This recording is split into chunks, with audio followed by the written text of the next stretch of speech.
Testing, testing. One more button here. There we go. Okay. I got everything straightened out, so the lagging will not be here anymore, or helpful, or less, I guess. Oops.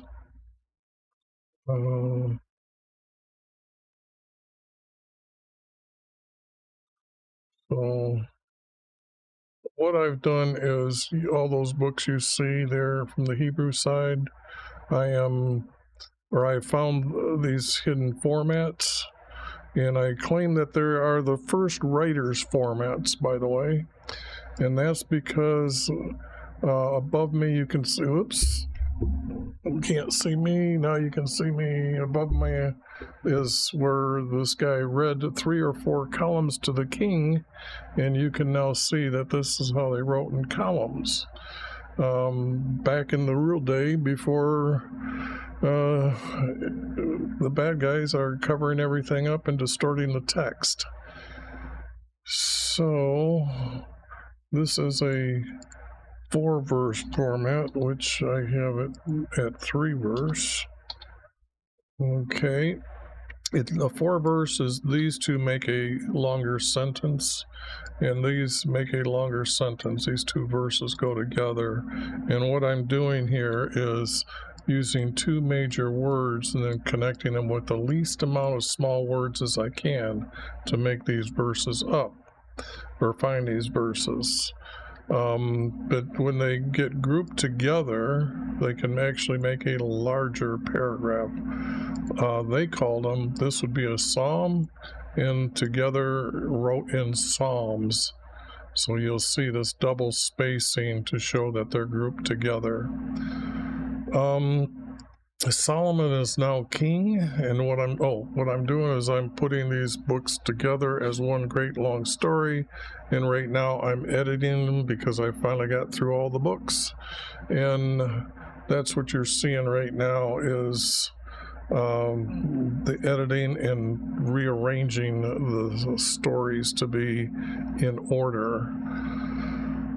So I'll be just talking to myself a lot and reading the text. If you have any questions, go ahead and put them in the comments, and I will hopefully get to you within a couple days or when I can. There's a lot going on right now over here.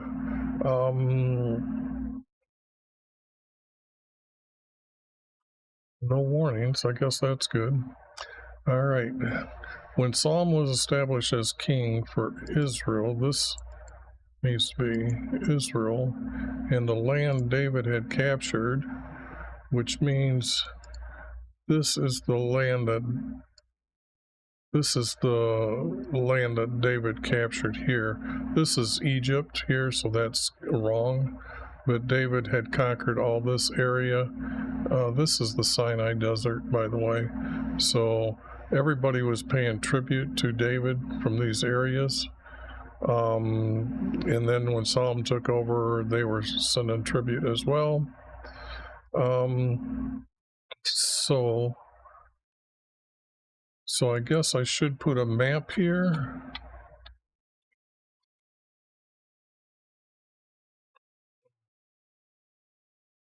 Now Adon came to Bathsheba and she asked, "Do you come peacefully?" And he said, "Peacefully." Then he said, "I have something to ask you." And she said, "Ask." And now I don't need this word. Now I am making my only request to you. Please do not refuse me. And she said, "I will not."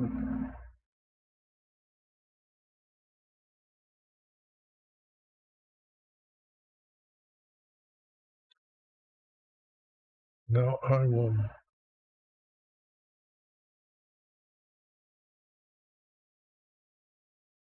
I don't think it needs am here. I think what it needs to be, now I will make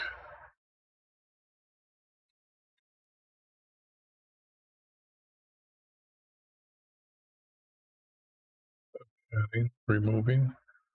Now I will make my only request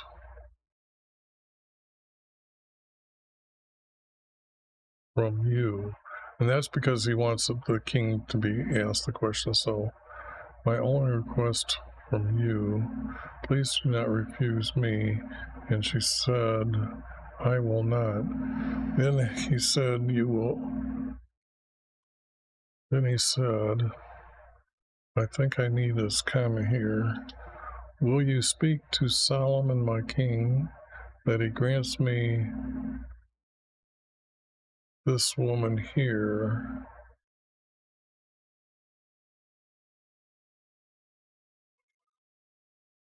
You know, I'm going to shorten her name up just because I can.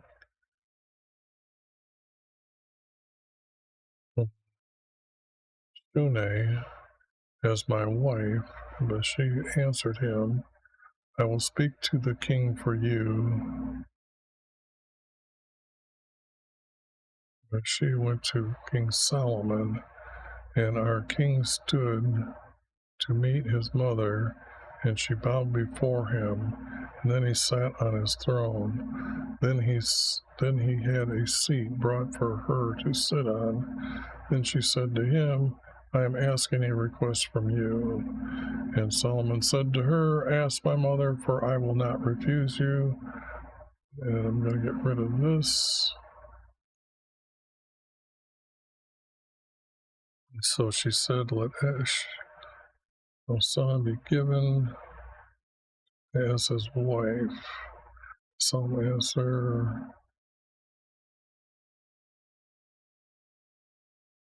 why are you asking?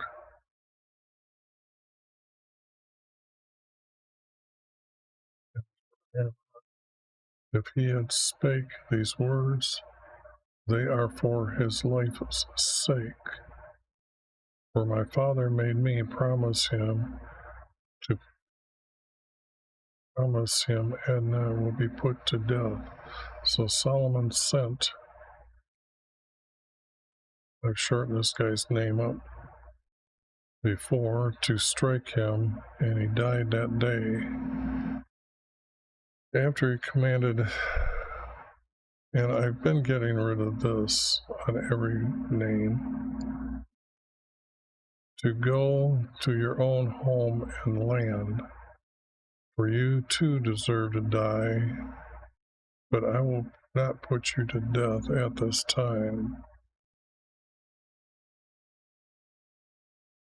I've got to figure out who he is, but I've removed so much text, I can't go up there and search who he is right now. So, you deserve to die, but I will not put you to death at this time. This news was told to Job, and Job fled into the courtyard for Wyvie and took hold of the rings for an altar. Then it was told to Solomon, Job has fled into the courtyard for Wyvie. Then Solomon sent, saying, Go kill him. So he went to the courtyard for Wyvie, and he killed Job. After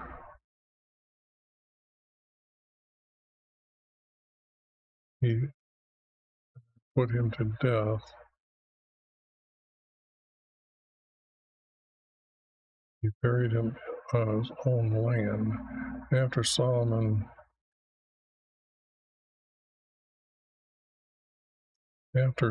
summoned this guy, for he is to live on for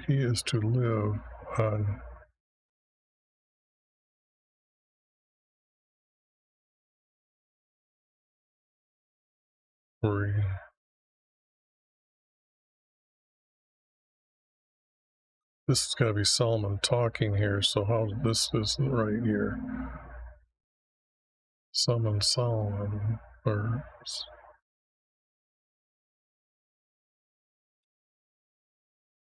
you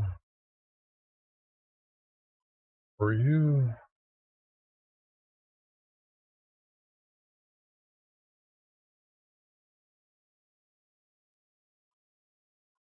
to live on your land, and only there, and do not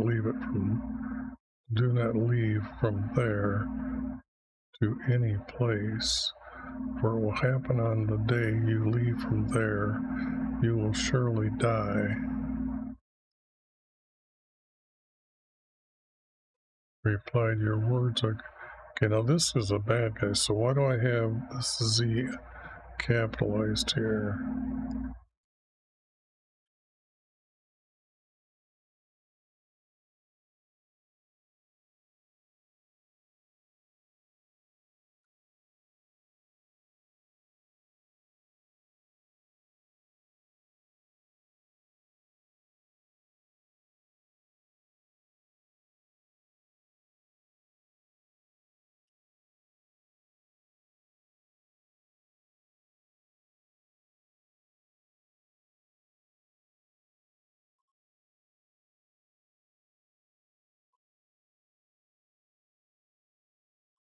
And why he's killing them off is because he was against our creators, or against our creator who was supposed to be king. So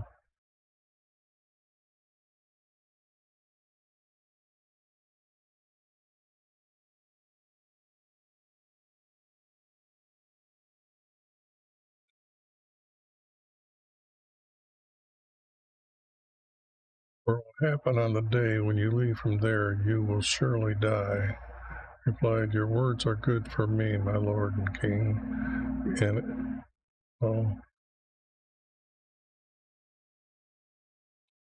and it came about that two of his servants ran away.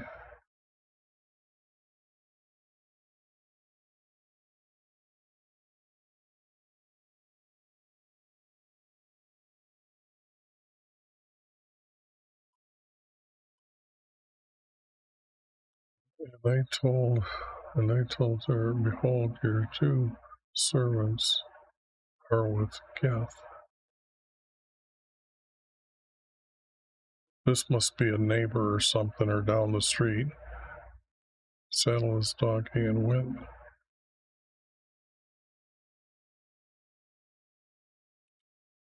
Yes.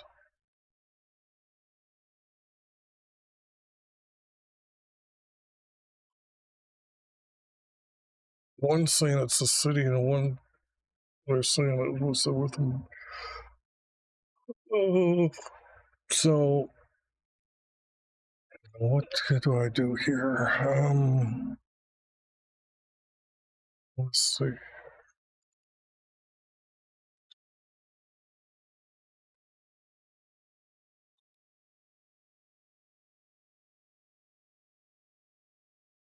I can see I've got it HS down here, so I'm going to use it as a place.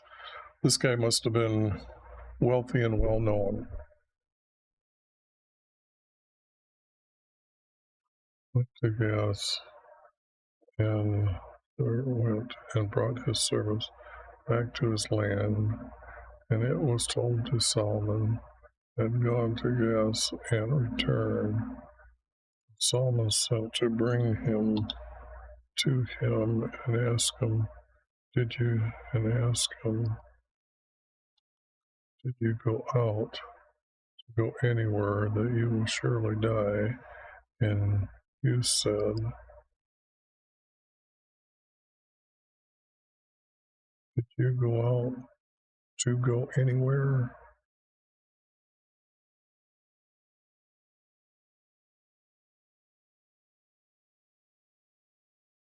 This would be probably him reminding me, you will surely die. To go anywhere that you will surely die, and you said, It is for my good. The king said to him, "You know you're evil, now you are to die." Okay. Solomon had a vision, and our Creator asked him, "What should I give you?" Solomon replied, "You have shown great kindness to my father, for he walked as if he was before you with a truthful heart. So you have promised to give him sons to sit on his thrones to rule, and you have made me your servant, and I am too young, and I do not know how to lord over them. So give your servant an understanding heart to judge his people." And these are Jesus' people, because we finally have the promise that people will enter into heaven. So, and understand between good and evil to judge his people. And our Creator said, "Because you have asked for this knowledge and did not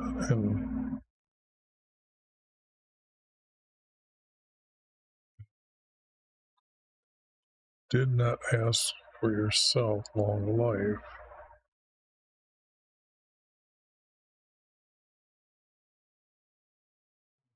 Yeah, I'd rather have the word "did" in there. Long life, nor riches for yourself. According to your words, I will give you knowledge and a kind heart, like no one before you or anyone like you, born after you. And I will also give you riches and honor throughout your days. Now, I don't need this.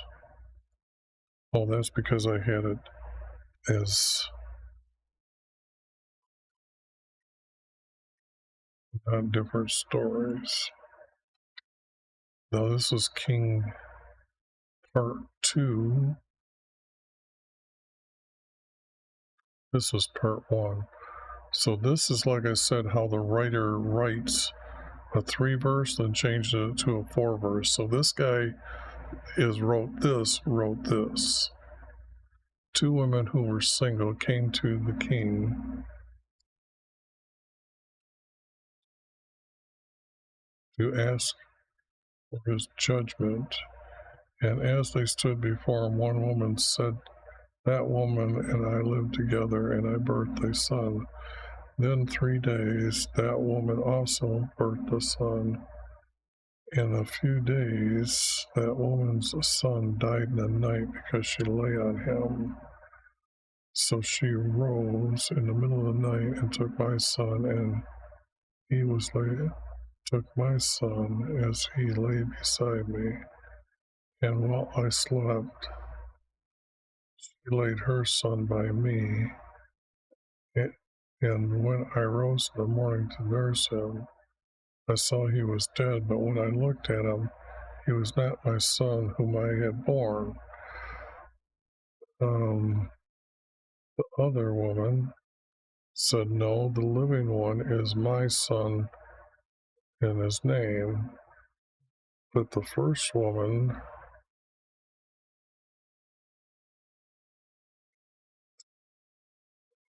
I'm going to change this to the first woman, said, "No,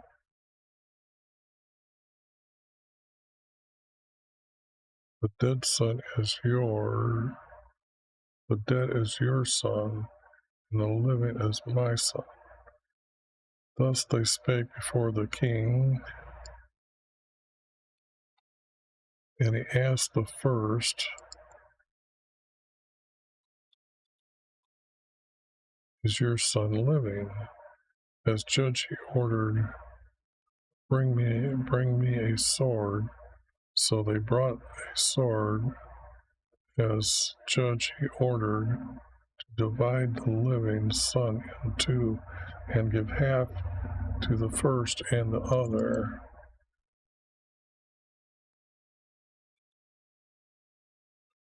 Then the first spake to her king, for she was deeply troubled over her son, and said, "My lord, give her the child, and by no means kill him, but let the boy live." Then, as judge, he ordered to give the first woman the living child. When everyone heard of his judging, they understood his wisdom was to judge with justice.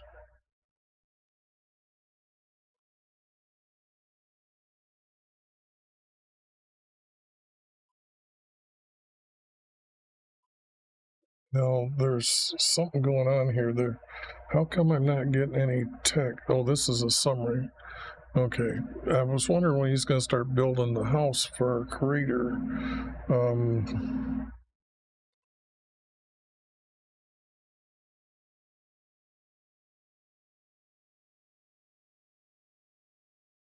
And actually, the text I'd done is kind of.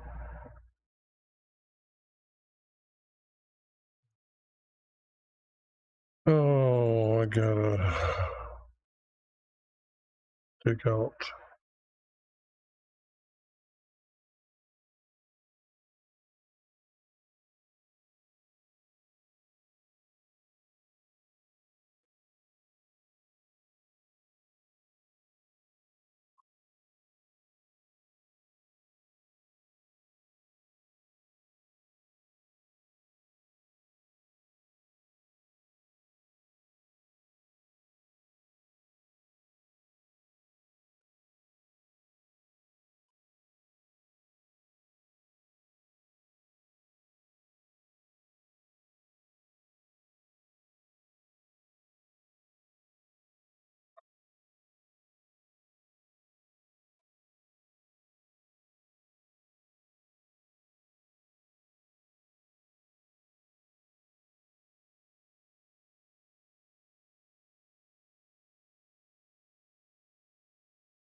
David is made king, or Solomon is made king, and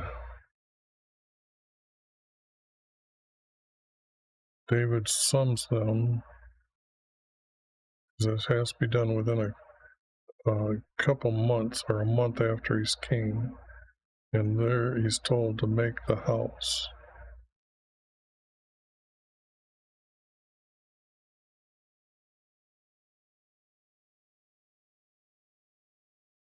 So this conversation, boy, these conversations are almost like as if things that were happening daily.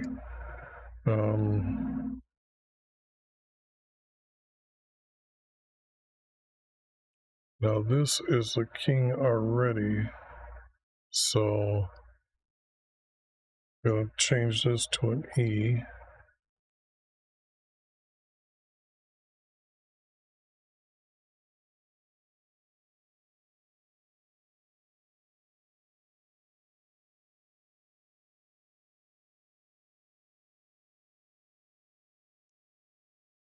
I don't know if I need to change that.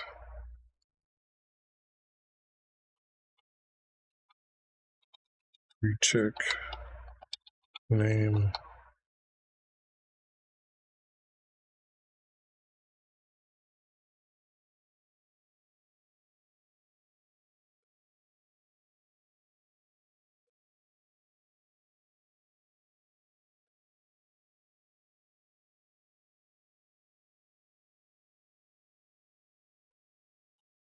Was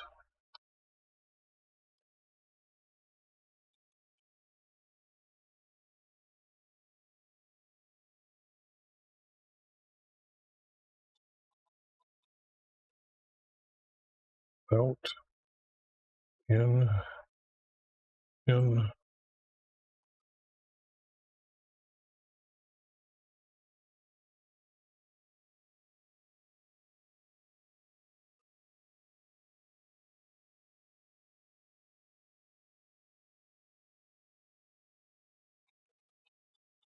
this is why it reads as a summary. All these was words that I have to stick in here was over the army.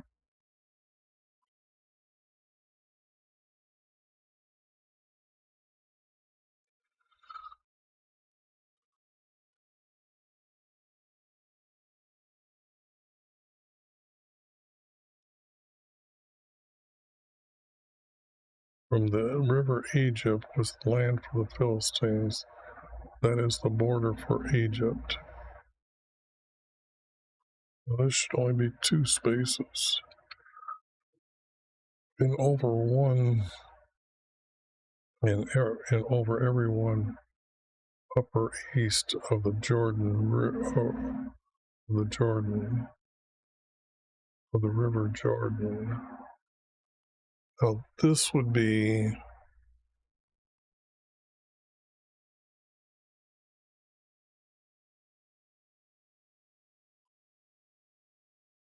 I don't think David went into Lebanon. So this has to be, I think I might be able to come up with the words here. And they paid taxes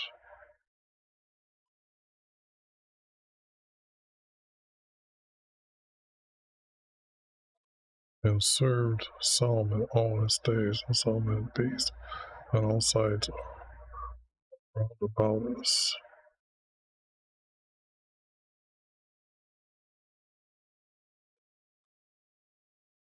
Now this can't really be said until after he has built the house. It's only going to take him 4 years. And to establish that, this can't be here.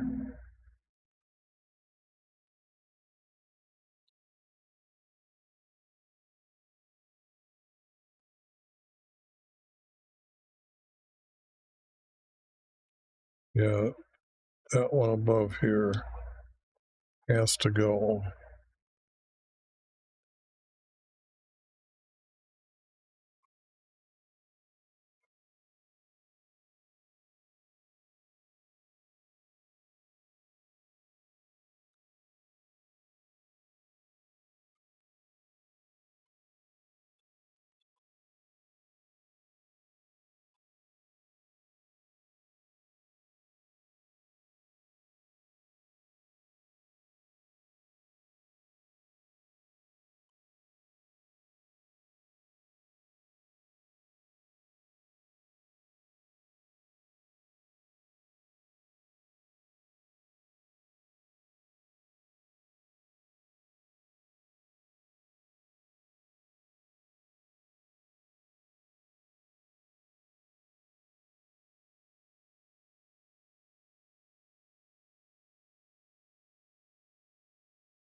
So now it's like 6 months after. Yeah, because he had heard. So it couldn't have taken that long.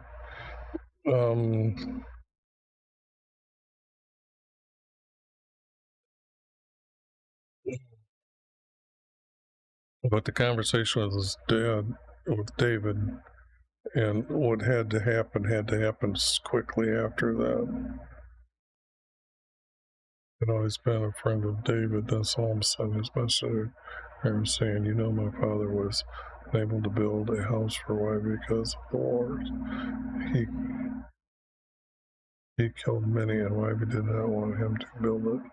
Now I am to build it, as Wybie spake to my father, saying, Your son, whom I will choose, will build my house. Now let us agree. You command yours to fall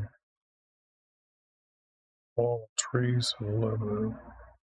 Okay. And my laborers will be with your laborers.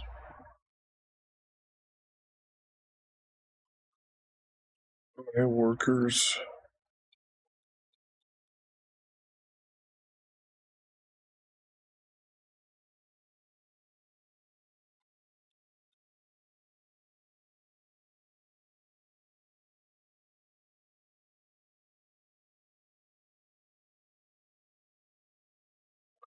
And I will give you in trade what you ask from me. We have no wood shapers who know how to cut them into planks. When Hiram heard his words, he willingly agreed. So Hiram sent his word to Solomon to listen. I listened to your words. I will help you as you requested. Because I'm sure these words were here, but I gotta, okay, concerning the cedars and cypress trees, my laborers will ship them from Lebanon by the sea by making them into rafts. Okay, now this needs to have a map.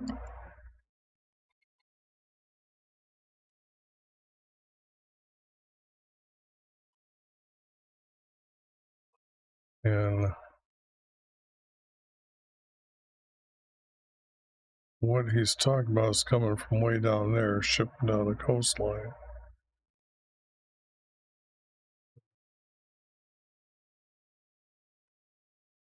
And then Jerusalem is right here, this big one. And it's this river here, they're going to take them and ship them, the logs up there. They can be towed by horses along the river to go up here. And then it's just a very short distance from here to there. So that's okay. But you know where the text is at now.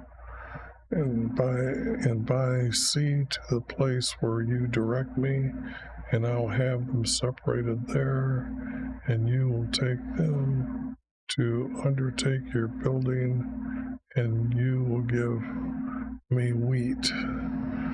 So Hiram shipped him cedars and cypress logs, and Solomon gave him barrels of wheat for his people. Hiram was set. Well, Hiram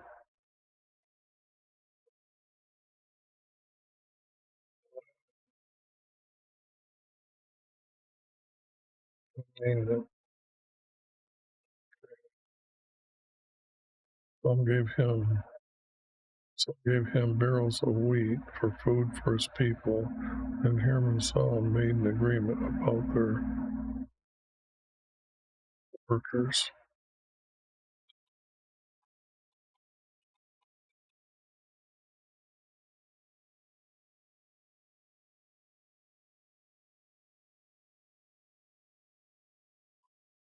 Okay, just a second. I got to see if I got something that'll wake me up. I'm starting to get sleepy. I shouldn't have ate so much.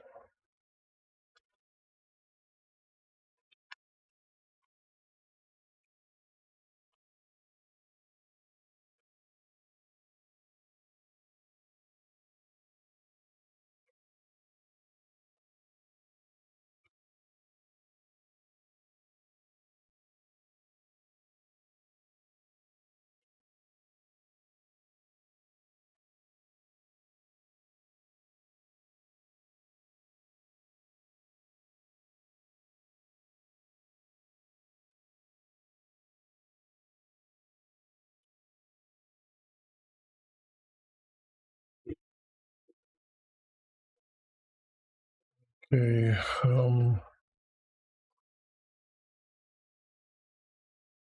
right.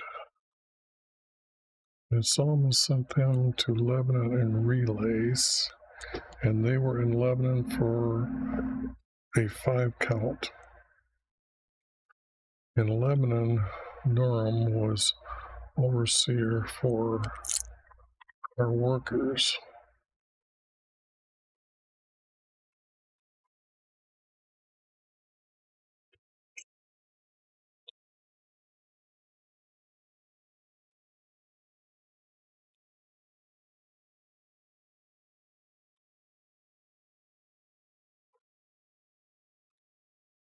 And numbered the trees.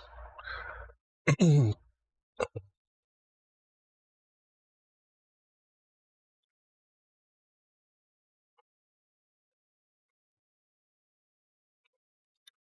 he numbered the trees, meaning they needed accounting on how much to pay for back in wheat. Now Solomon had transporters and hewers for the granite blocks. Solomon had overseers and task makers over each of the projects. Then Solomon commanded them at the quarry to bring the blocks to lay the foundation for his house to be built on with cubic blocks. Okay. Now the year was 400 years and 80 years after the descendants from Israel came out of Egypt. In the first year of Solomon's reign over Israel, on the second 5 count, they began to build the house for wiving.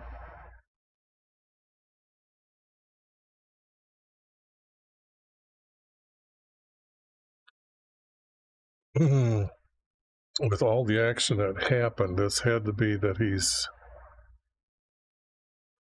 doing this, but had those stories happen between. So I guess putting them there has to be close to words from David. Okay.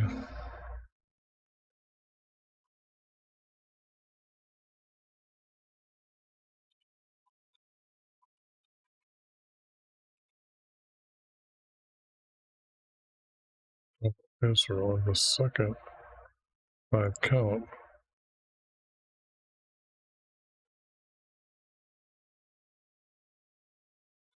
That means that guy actually sent him down within the first month. He was king, so David was still alive. Okay. They began to build the house for Wybe. The length are 60 cubits by 20. Now this stayed the same.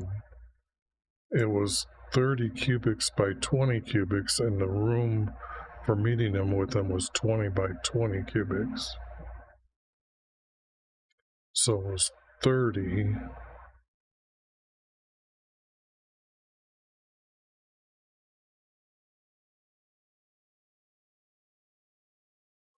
Is it now 40 cubics?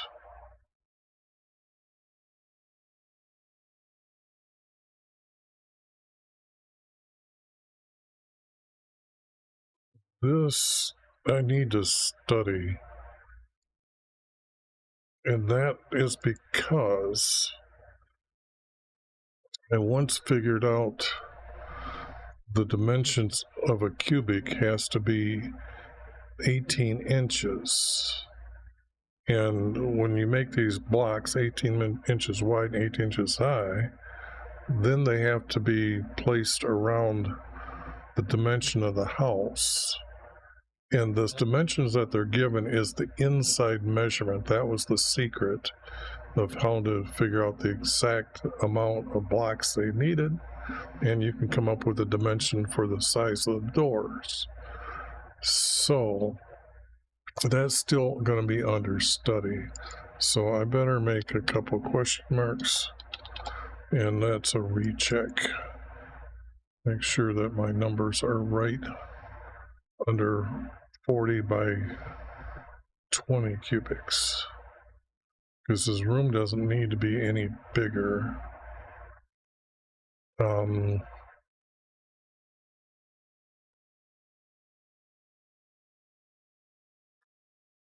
Because above, David gave him the words, or the words were bigger and larger, and yet the fence around didn't need to be bigger or larger. It's just the house was made bigger or larger. So let me check while I'm thinking about it.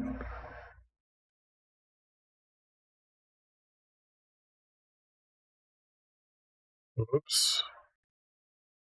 Oh, that's the text I'm going to move. So adding.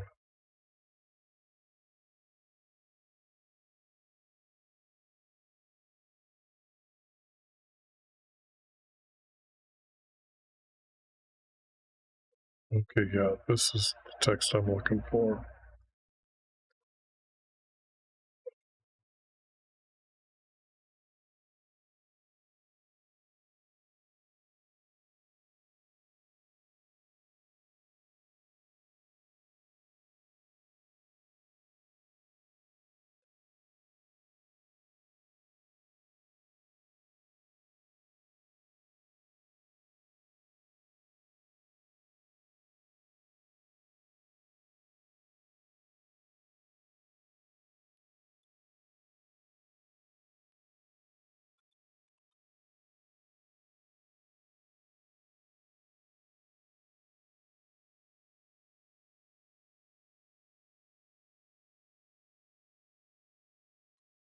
His house and fence were to be larger and greater.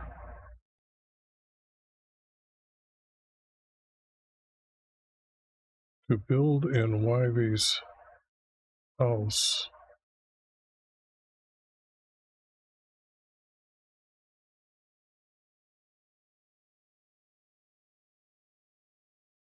yeah, this has got to be re-edited here,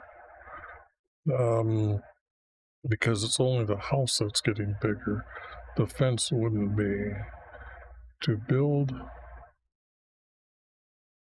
I was hoping I could get away by putting the word in.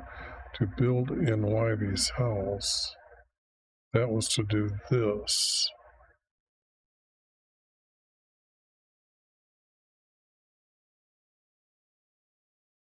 So if I take this word, then say I'm going to move it,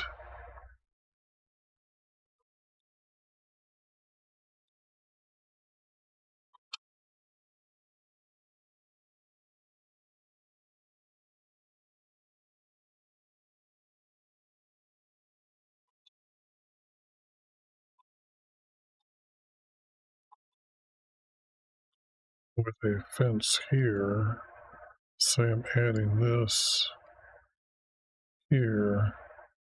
To build in Ivy's house,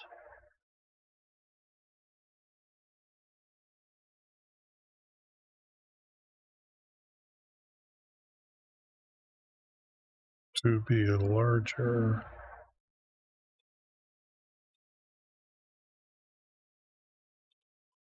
to be larger and greater with a fence. That's what's needed there. Okay. My little mind actually, because I did that earlier today, so I remembered that was there. So height to the side, same thing with this. I need to get this figured out too.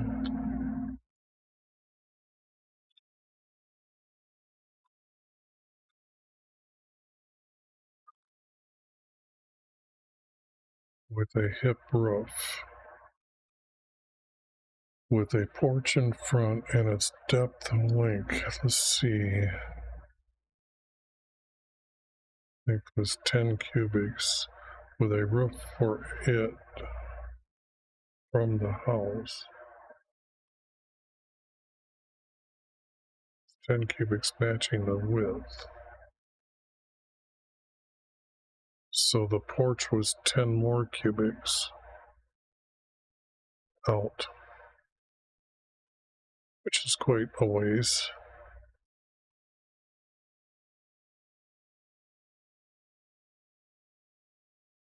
Matching the width. And on the two walls of the first room, he built cabinets and inserted with insets in the blocks were all around for the arches to be inserted. The house is white, built of granite, and were prepared at the quarry. The roofs covering for his house had arches from planks of cedar, and the men from Israel had built his house, and the work was finished. Now, I've got these two as a group.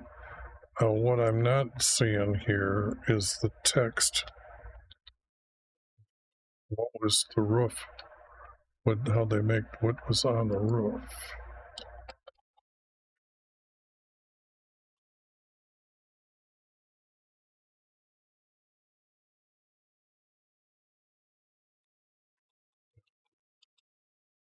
Roof.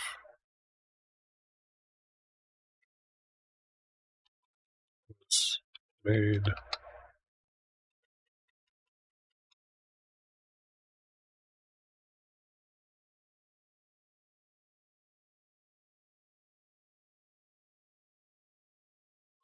It's supposed to be white.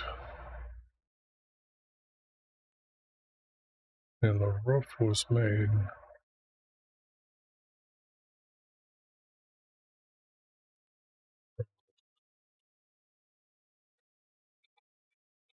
cedar trees, cedar planks,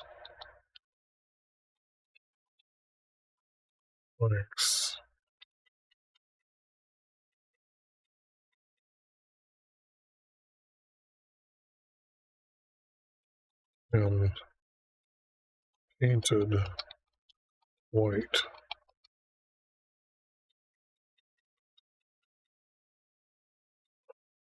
Whitewash paint. At that time, they would have just said painted or whitewash. Okay. Now that gets grouped, this gets grouped. Okay. Because you got to have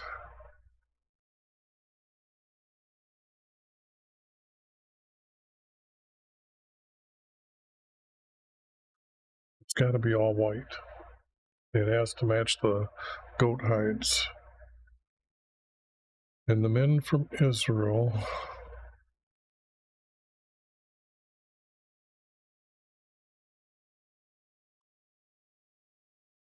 had built his house, and the work was finished. With boards of cedar from the flooring to the ceiling, he covered the boards of cedar from the floor to the ceiling, he covered the walls. In the two rooms, he covered the floors with boards of cedar. Then they built a 2 by 2 10 cubics. That's a 20 cubics meeting room, meaning it's got to be square, so that's what this is saying. 20 cubics, two of them, meeting room. and the walls of cedar with walls with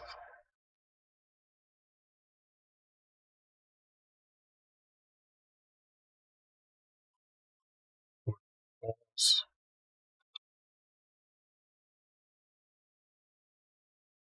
walls of cedar. I should have done that with the floors.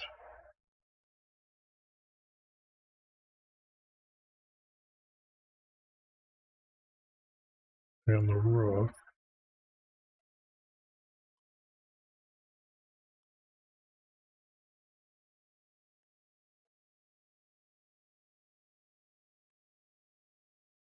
The porch.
Floors to the ceiling. Doors to the meeting room.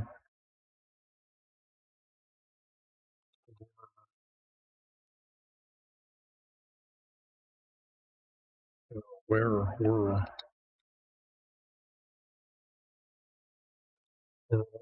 with gold on the inside of the doors.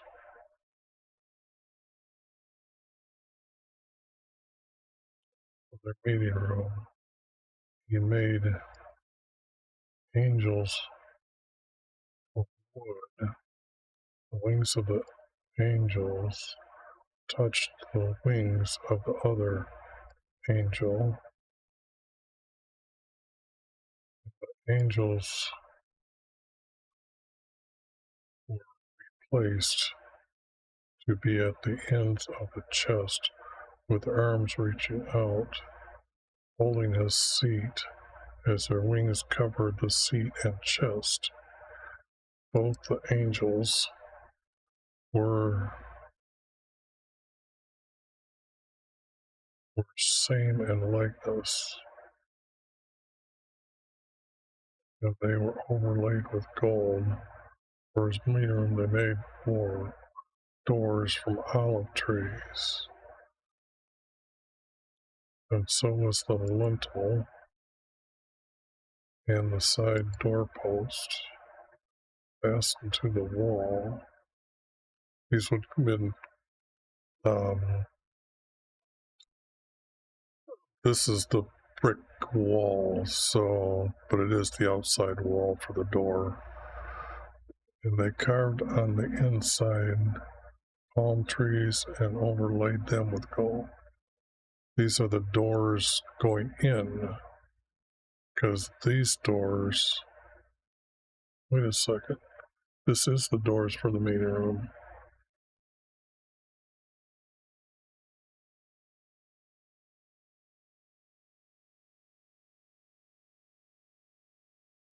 So it was the lintel and the side, so was the lintel and the side doorposts that were fastened to the wall that the wall that they put in all around. They had carved on the inside palm trees and overlaid, so it was on the inside of the whole room. I did this text. I should already know what it is. I'm just 4 grips were made for the doors, and they were overlaid with gold. They made an entrance,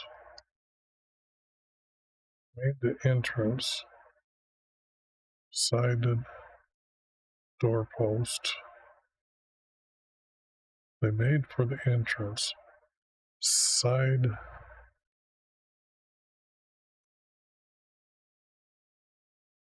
doorposts from olive trees and 2 doors opened with pivots and closed to be together. It was the 2nd year that the foundation of his house was laid in the ground. Okay, now this is out of place.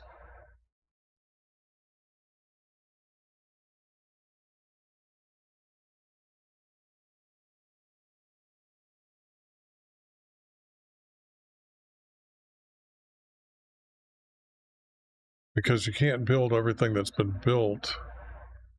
That should be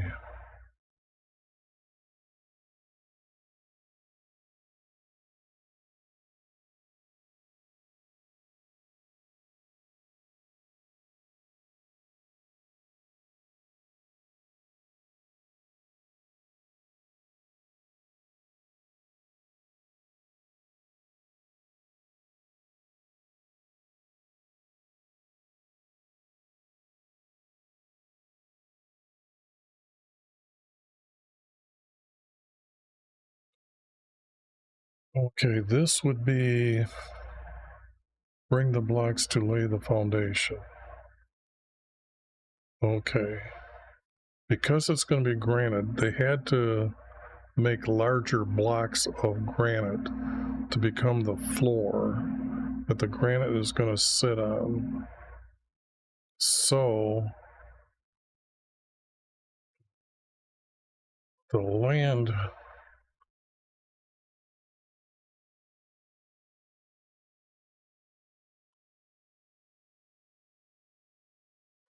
okay, so this time what this means is the courtyard. I don't have the courtyard being made here. In the 2nd year, not the foundation was laid in the ground, the courtyard.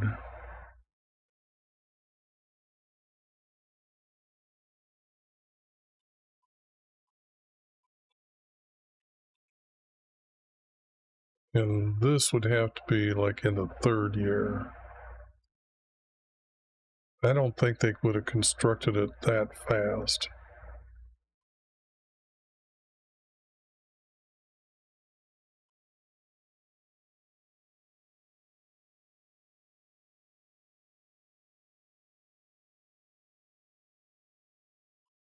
Now the courtyard has to be limestone.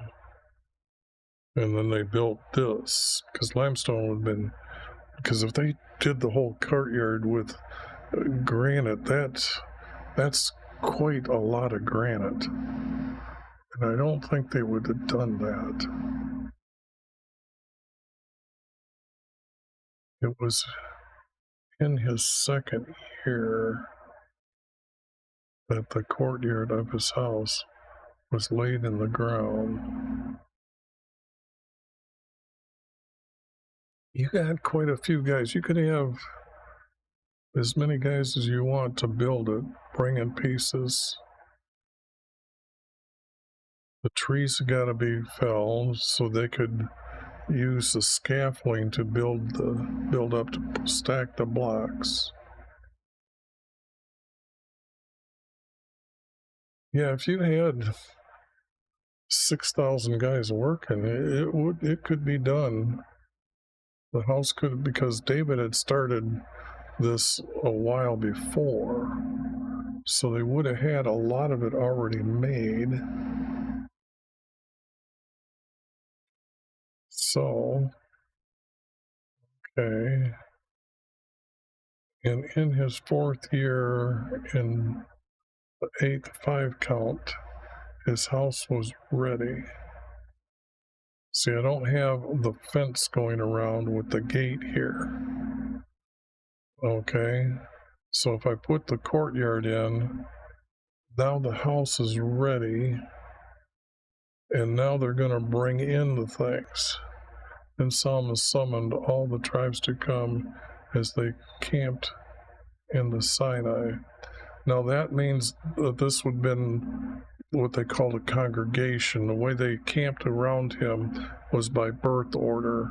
And to understand the true birth order, you have to understand that these are the three eldest that are in the south and the three youngest in the north.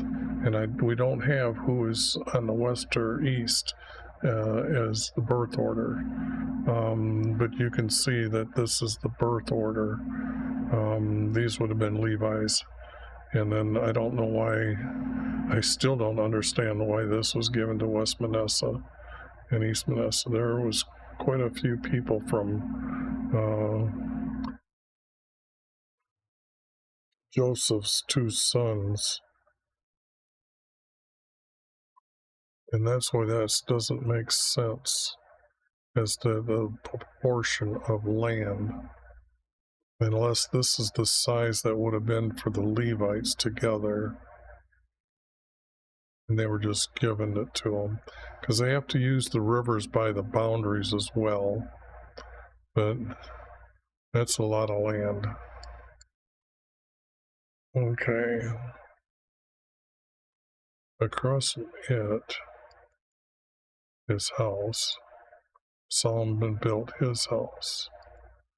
And across from it, Solomon had built his house within 3 years.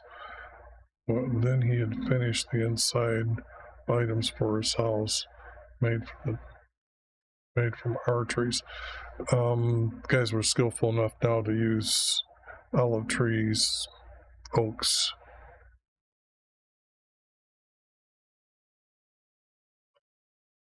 All right. But I don't have them putting everything in yet.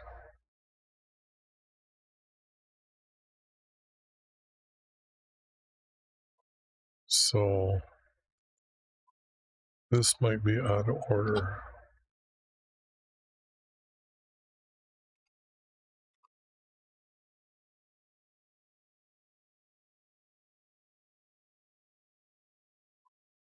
Yeah, because this here,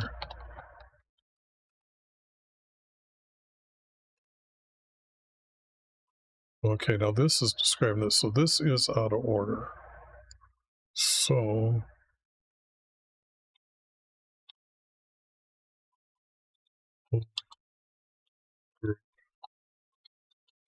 down, and what did I use for this one here? 5 what? 5AB. So let me just go 5C, C5C.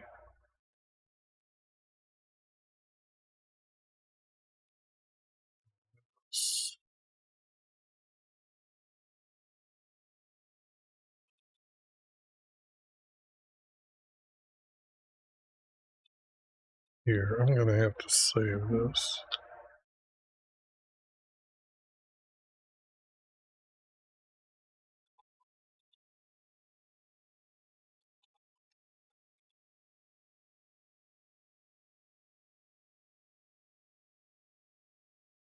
Okay, well this needs to be 8 point.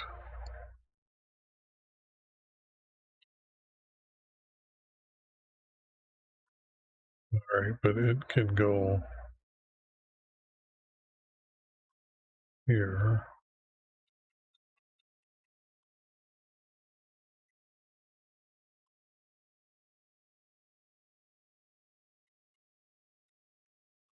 So this is according to all David had planned. All its items. Okay, so this they're going to have to explain down in the next story.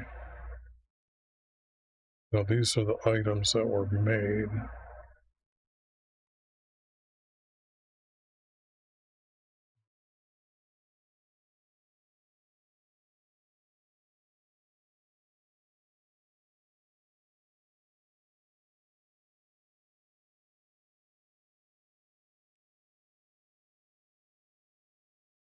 They had the knowledge of the skill.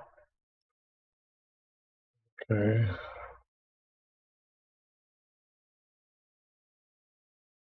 Solomon had sent for and brought from Naphtali a workforce for the bronze, and they had the knowledge and skill for doing any work with bronze. And they cast the 2 pillars from bronze, 10 cubits, and the pillars were in line.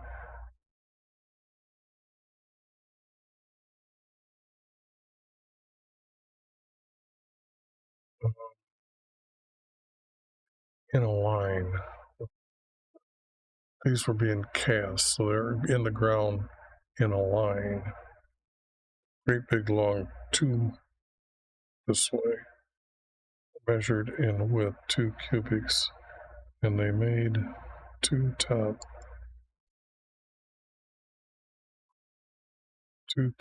of solid brass.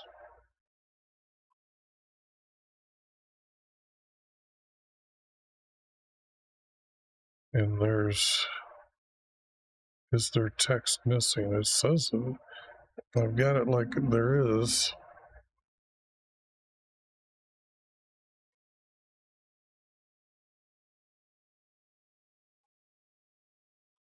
And actually it would have to be 1, 2, and then this, and then 1.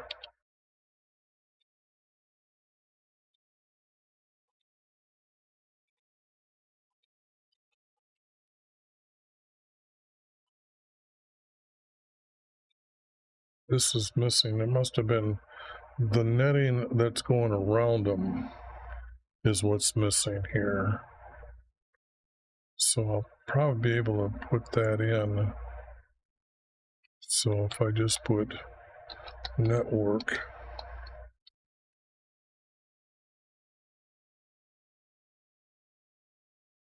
and once I find the network, I can put something in here. Also made 2 tops of solid brass. I guess it doesn't tell us how the size is missing.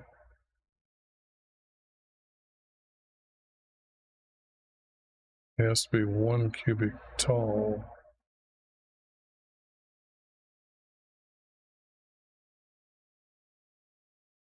They weren't tops, they were called capitals.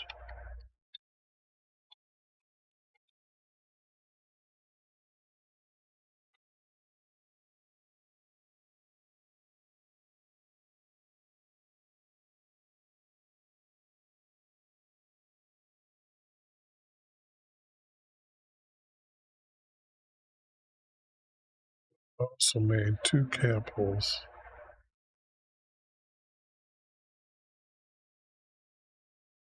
Solid bronze.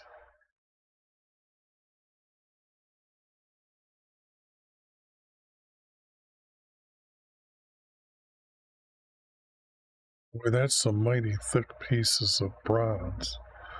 Why would they need it? Well, the pillars are hollow.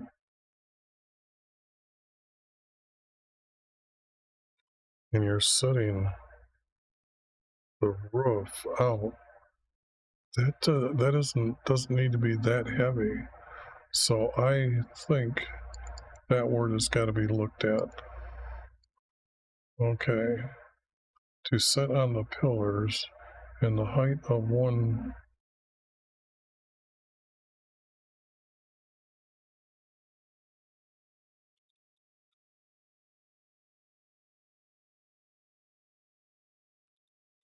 because these are 18 inches.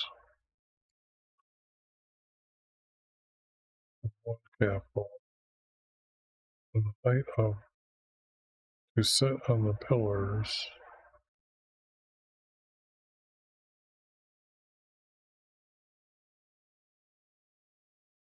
and the height of each and the height of each, not one.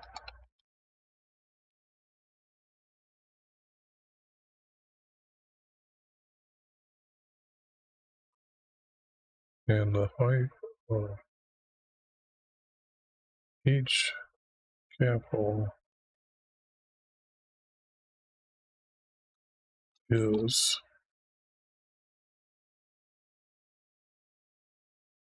a cubic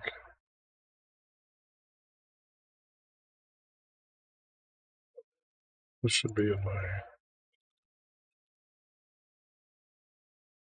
capitals on the porch or for the roof of the porch like a lily flower. There's the netting that's I thought was missing.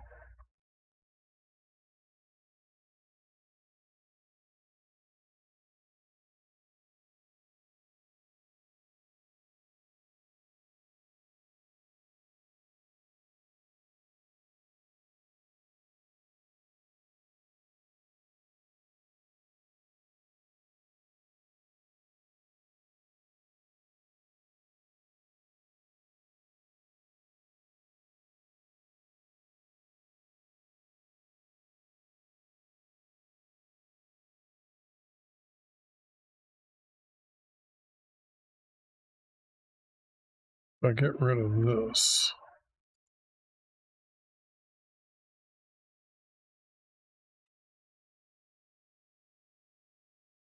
And say this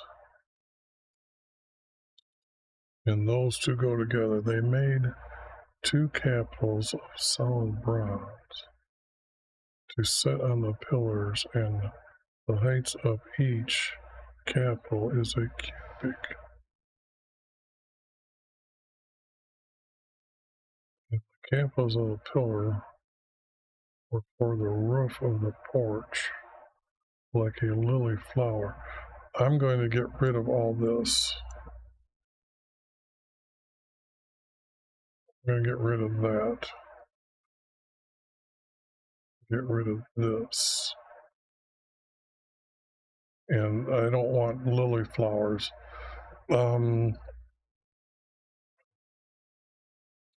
The pillars had netting like twisted threads to the top of the pillars. Then they set up the pillars on the porch for the roof. In an area by the Jordan, they cast them in clay on the land by Jericho. When their work for Solomon was done for his house and courtyard,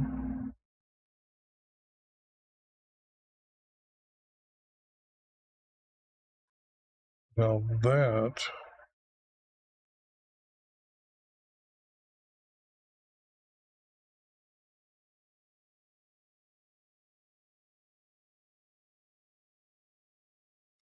in a line here,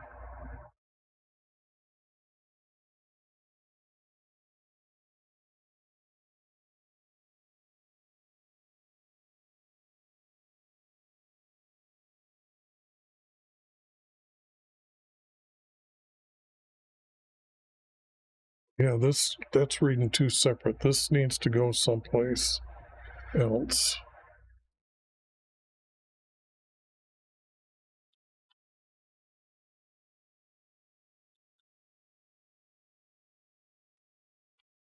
Move up to 6A, 6A.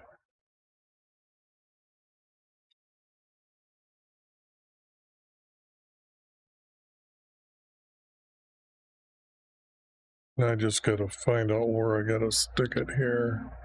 Shouldn't be that hard.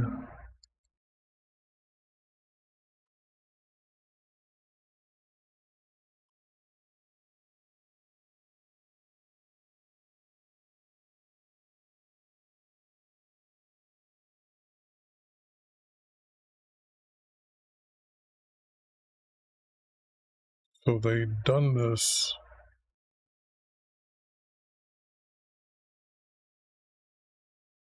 This.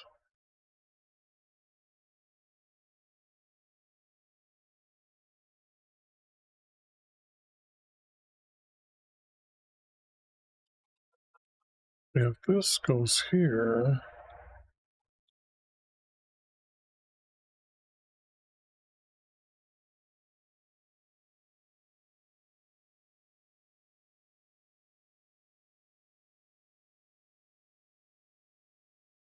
This isn't needed.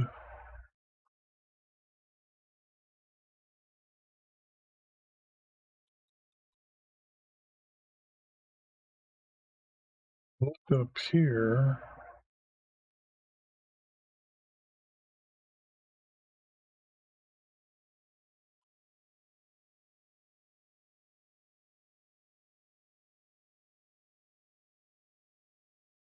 And then that one connects there. I get rid of that one. This one.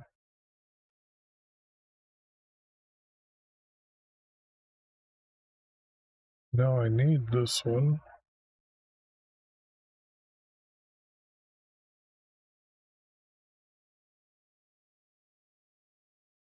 as a group.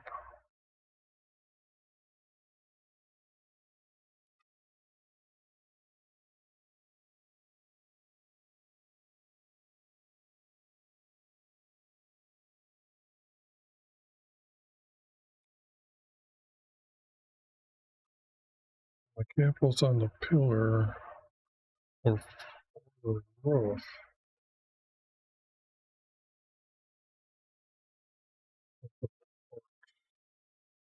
Like Lily.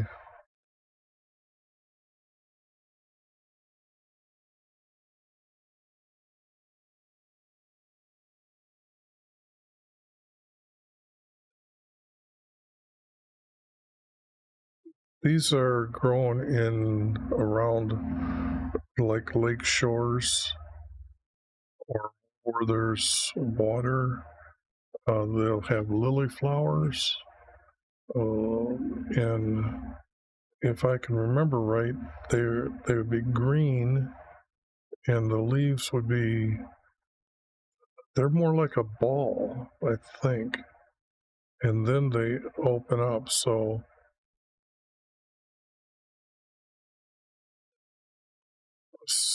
with on the porch,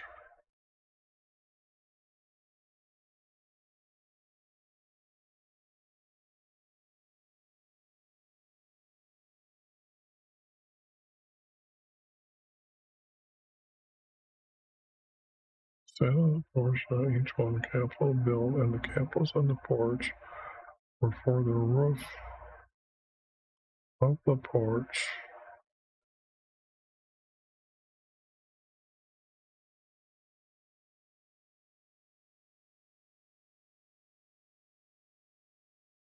And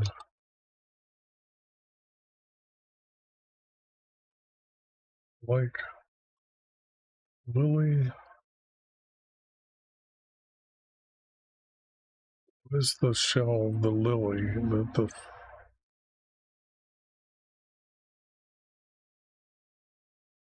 If I say lily flower, it's not that it's open flower, but it's the closed flower. So they'd have lines that would up there. So that's,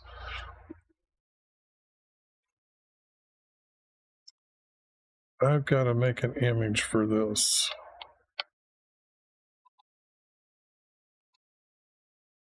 That's what's needed. Okay.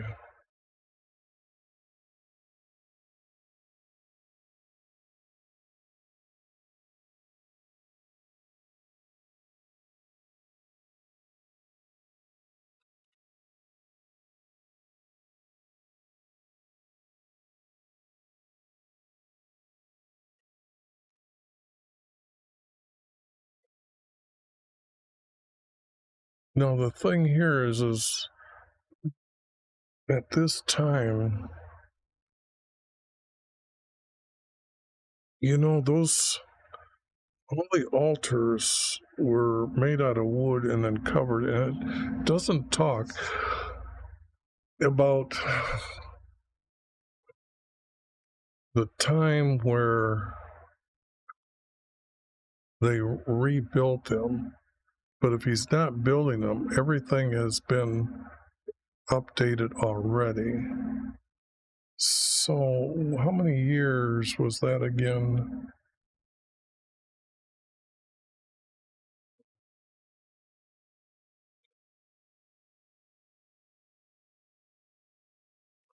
No, the year was 480 years after they came out. So this has to be, I gotta have a timeline here. Because if I add that correctly, because when I made my timeline,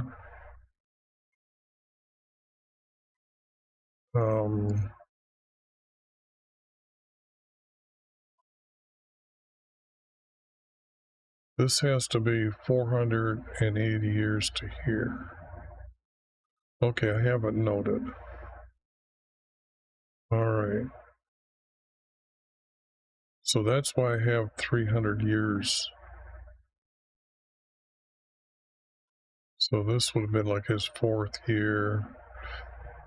I just want to do a quick tally here of what I've got. And I know that Abner's time is going to change. So it would have been David's 40 plus the 4 years that it took Solomon plus I don't have a number for Saul.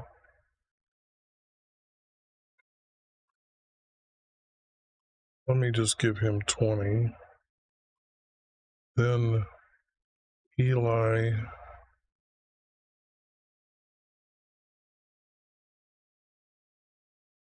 Oh, I have 20 there. Samuel's the one I don't have. Samuel ruled.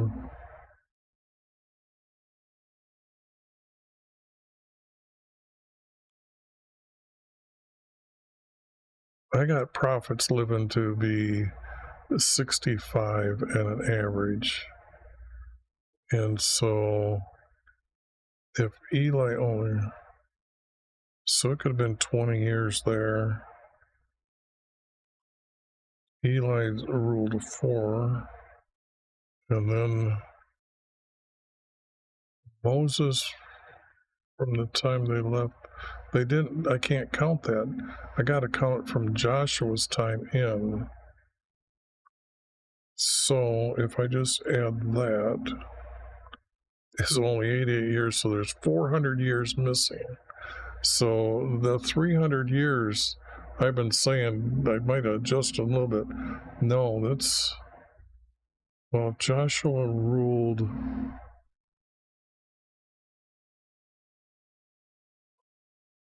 say, 35 years.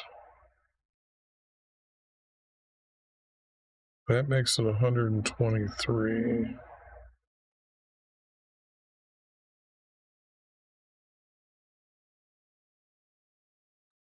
It's 357 years missing. I really underestimated. Yeah, I got 300. Okay. Interesting. We're missing 357 years of text.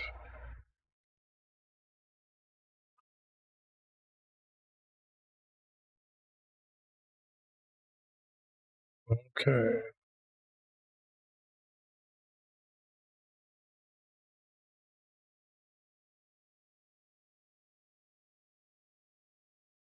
Or if I correct this to be 300 years, I could shave it off, and it makes it 250 years, which I'm going to do.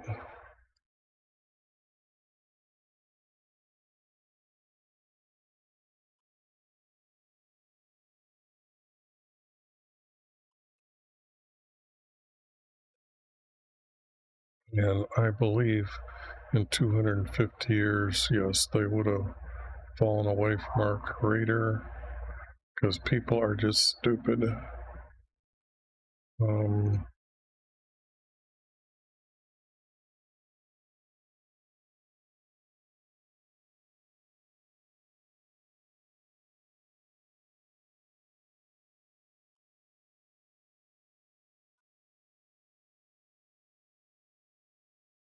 Okay, so we got the pillars set up.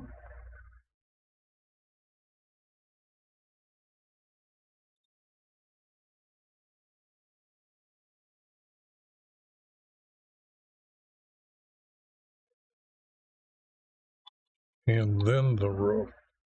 They had to put the roof on, so if I put the word and the roof, they put the pillars up there and then they made the roof. Okay. Got to be done, got to be added. This is bold.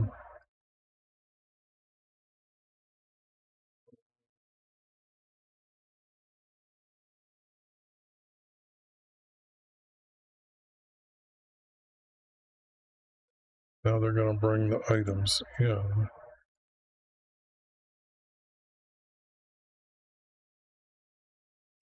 After Solomon had summoned, whoops.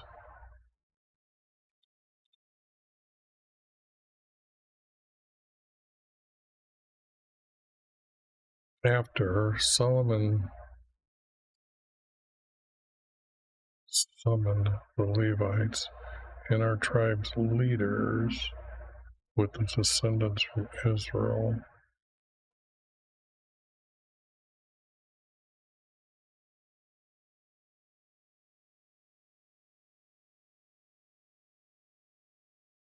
Leaders, our tribe's leaders.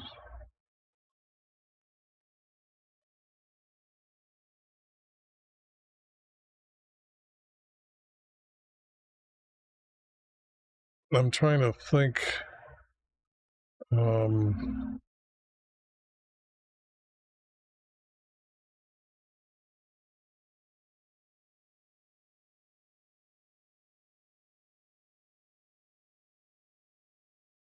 If he's summoning the Levites and our tribe's leaders,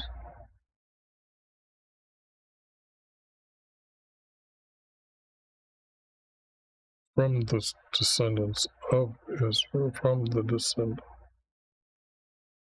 from leaders,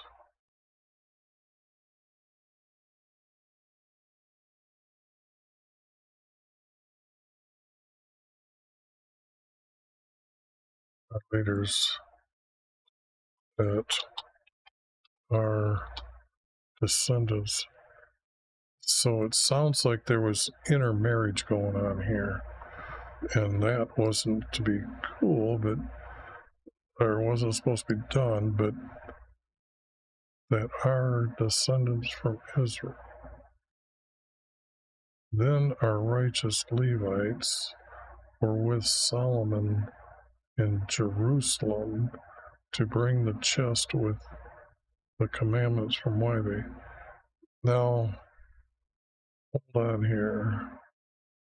I got to put his house in here. So his house is going to go right here.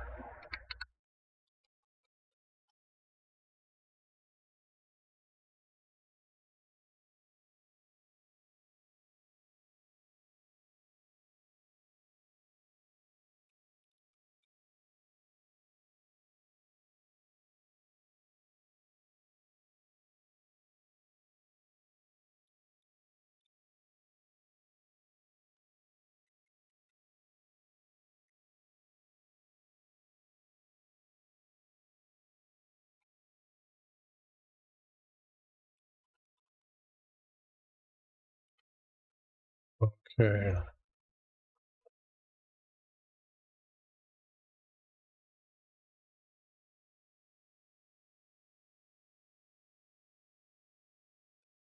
That's needed to blue. And Solomon across from it, Solomon had his house built within 3 years. Then he finished the inside items from his house made from our trees. Now this matches exactly the width to match the Creator's fence there. And you got to understand, this dictates where Solomon's house was. Our Creator's tent for meeting, the opening faces south. Jesus is going to descend and ascend to enter into Jerusalem. This is why the people, or the disciples, talked about what they could see as the house that was built up higher than the fence. And then the priests that lived there with their families, they would have to be a building before, or like a street would come down on the side, and then they would be here. But even the street, there still has to be a distance from the fence wall, because the priests sat all the way around it. That's how the tribes knew where to go to get to their priest, or which priest they were to see. So this distance between them, like a street, isn't normal size street that we would know about. This would be quite a distance. Okay, so if you're looking for where the house, the king's house, was located, it would be quite a distance this way. And then the priest quarters would be over here with their wives and children. Okay, so then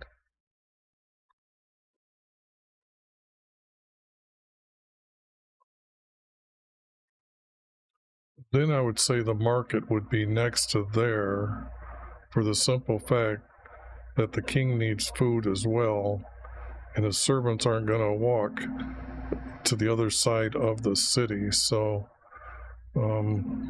I try to lay this out in my head. So with a great courtyard all around it to be the same as Wyves. After Solomon summoned the Levites and our tribe's leaders that are descendants from Israel, then our righteous Levites were with Solomon in Jerusalem to bring the chest with the commandments from Wyve, as everyone from Israel assembled by Jerusalem. Because this assembly has to go around Jerusalem. Wow. That means from the time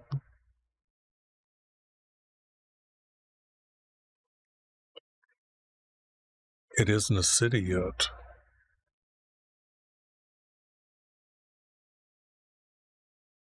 It's named Jerusalem.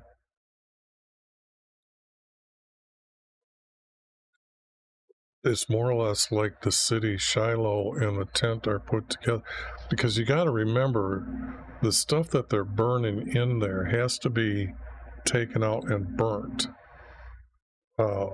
There's their sacrifice for their offering has to be taken out. So most likely, this little area that I'm talking about was all that was known as Jerusalem. And then Solomon, after this, then they built out Jerusalem as a city.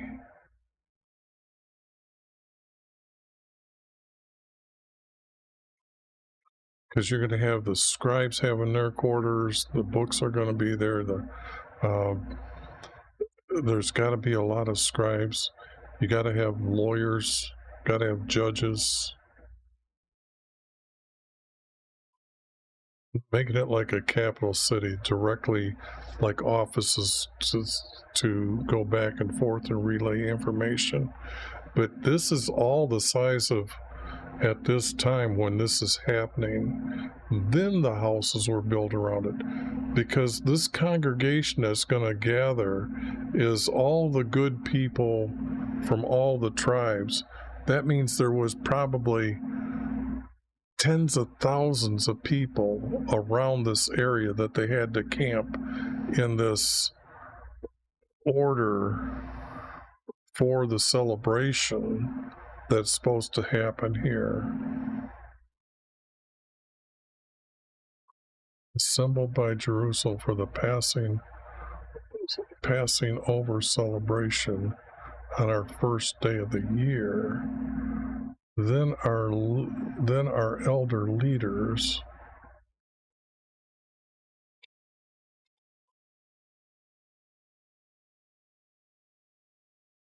Israel went with Solomon to the tent, and the Levites prepared the item. And that's why I put the text that this was by a hill. And then this area was probably decided by David where it was going to be, because they had to level off this mount, this hill, because the city's got to be there. I don't know if they would have that. Let's see here.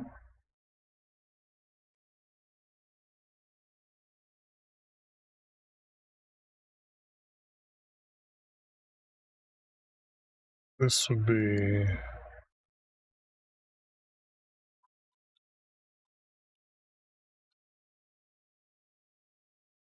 Jerusalem geographic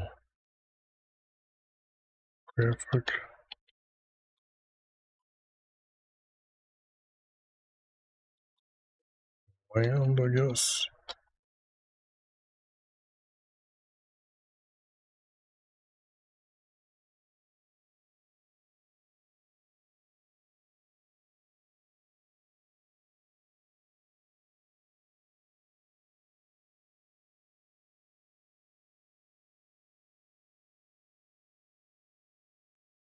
Let's see.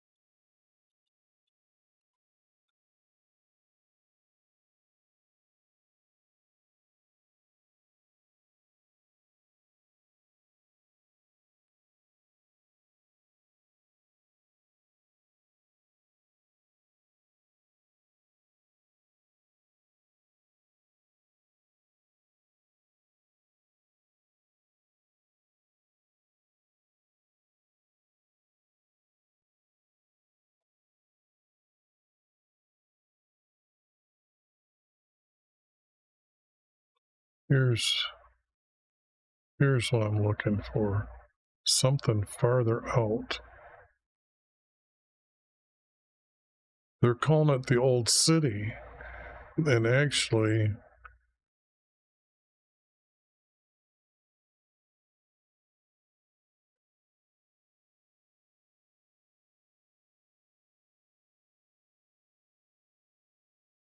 the king's house has to be here.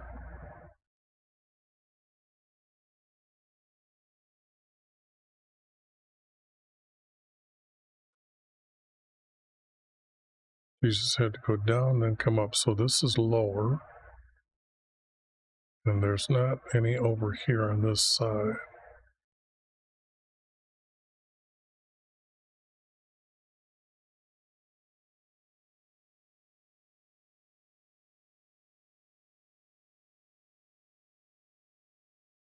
Now these walls they probably built later, but that's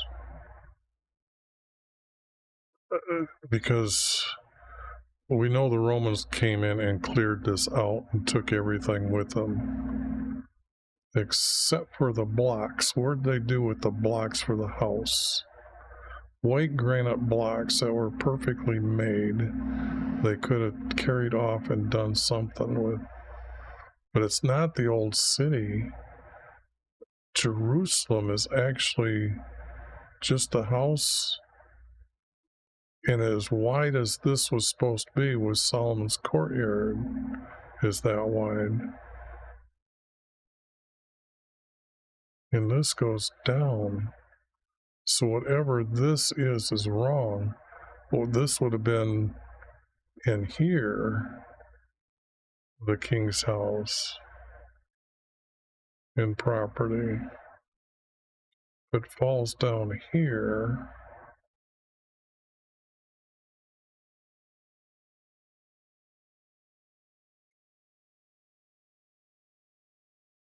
and actually the fencing around didn't have to be.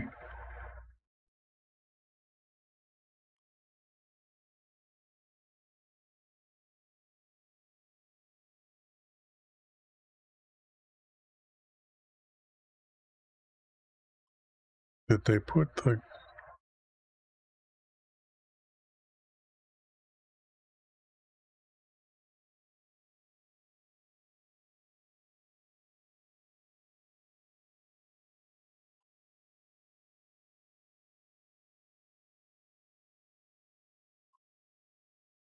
interesting here how I realized what Jerusalem is at this time. That it wasn't a city of people, it would have been very much like Shiloh. They're calling it the old city today. But I'm just thinking where all these people had camped around it, so there had to be only these structures there and a house built for the priests, which might have been, let me see, the picture is telling me, oops, I shut it off.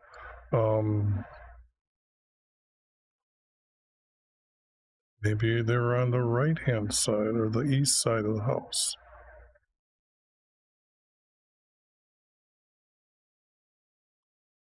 Got this wrong.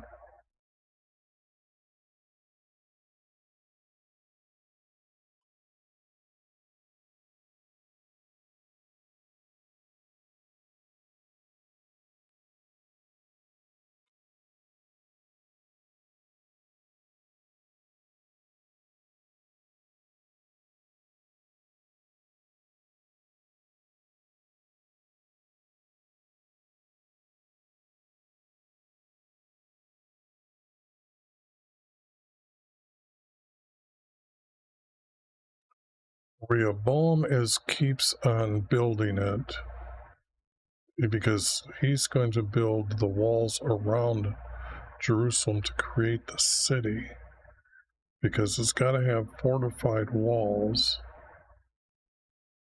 and then there's going to be towers put on them somewhere in this king's area, I think. Maybe it was Asa.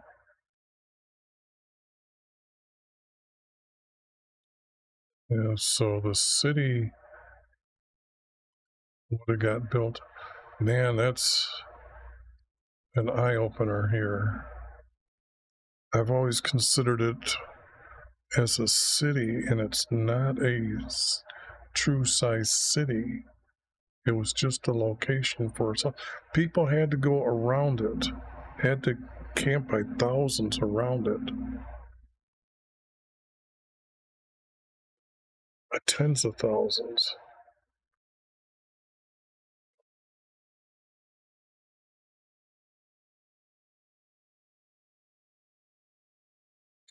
And this, that this, it seems like the Passover was changed because it was a statute that they had to.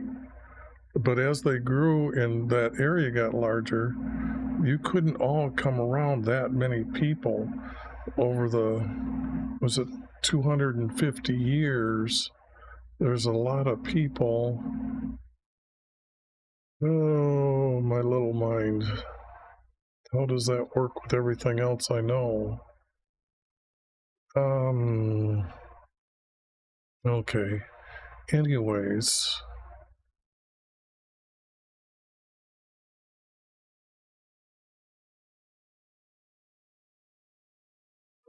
an hour and 50 minutes. Okay.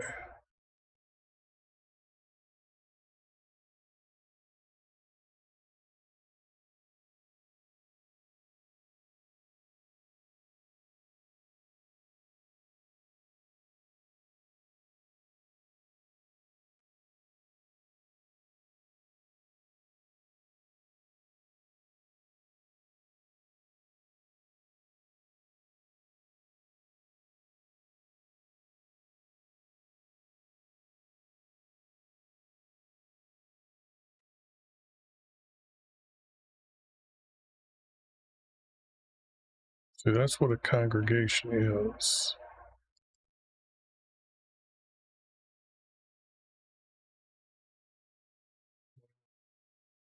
With the tribe's leaders, like a congregation, as Israel assembled, they bowed to worship him. When the Levites came from his courtyard, his cloud hovered over his house.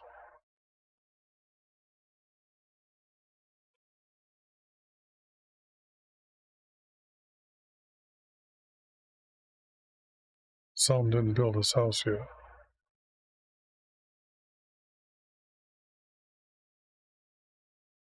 Solomon couldn't build his house yet.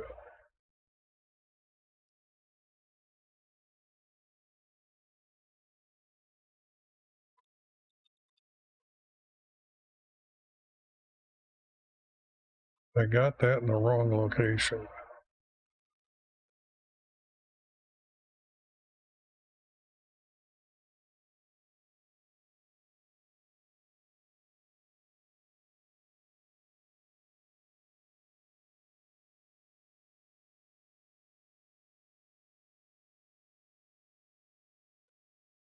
Because if they're camping around it, I'm sure he was living in a tent. But it can't be there now. Okay. So I've got to still find a place for this.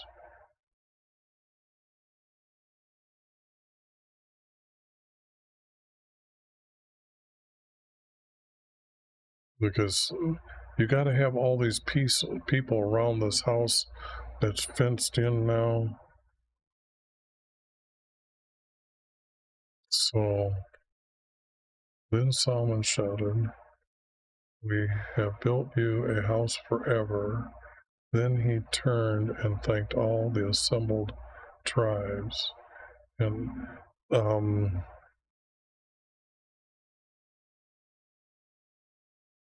assembled leaders.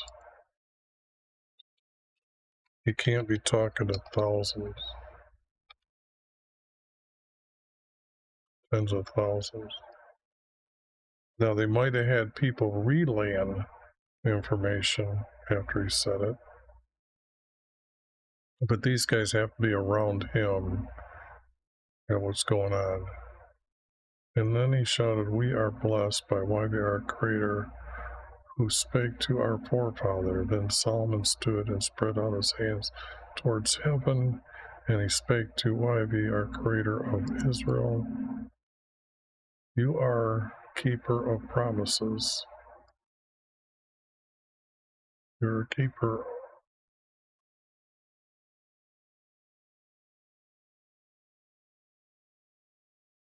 of promises. You are our keeper. You are our keeper of promises. Of our, you are our keeper of our promises. Of our promise. And that's the agreement of the 12 commandments in the Sinai.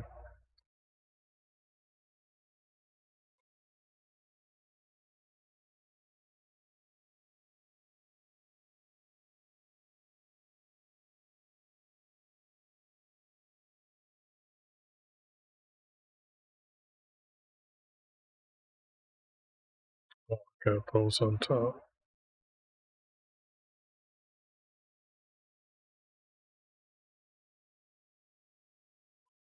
Those are the 12 commandments.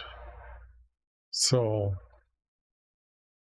keeper of our promise, blessing his servants who will live before you with all their hearts to you, with all their heart to you. Why, our Creator, to your servant my father you have promised him, saying, yours will not cease a son to sit as ruler for Israel. If your sons live before me you you have lived before me, that's David, please accept your servant's petition to listen as you listen to their woes and to listen to their prayers, which means just talking to our Creator, from your servants who will pray towards your house. Then from heaven you will act and judge for your servants and condemn the wicked, like when your people are defeated by their enemies for sinning against you. If they return to you and confess by their praying to make their petition to you, forgive their sins and bring them back to the land you gave to theirs, for they are to fear you all their days as they live on their land.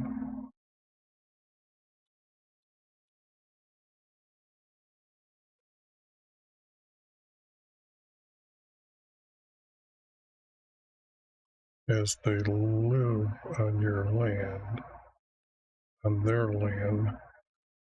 This means promised land, the capital L. Concerning the foreigner who are not Israelis, when they seek you, hear them in heaven and judge according to the foreigners calling to you, in order that every race on earth knows your name, for everyone is to fear you as to his people who call you by your name. When Solomon had finished praying and petitioning Yahweh, then he shouted to all the assembled for Israel with a loud voice, our Creator will be with us like our forefathers, and do not leave and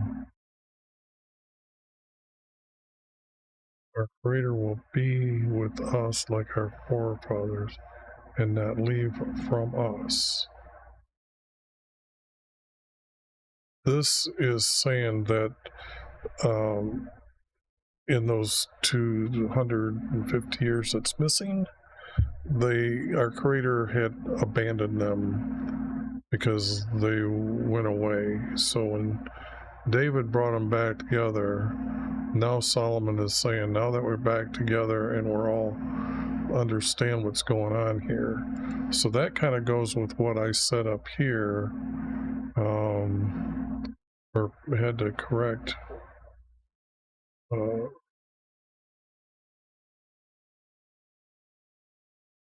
Well, I corrected text up there somewhere to mean that it was their descendants only from, so, okay, the races for them, oops. Our Creator will be with us like our forefathers and not leave from us. By our hearts we are to live. By all his commands he commanded our forefathers. So all the races on the earth know why he is our Creator. It's their Creator.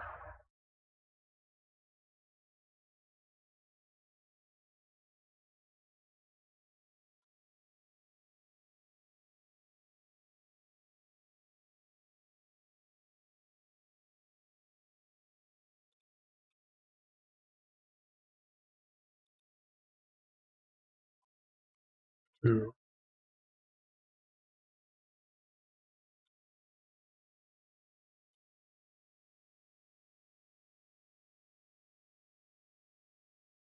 then for everyone he had them sacrifice to offer before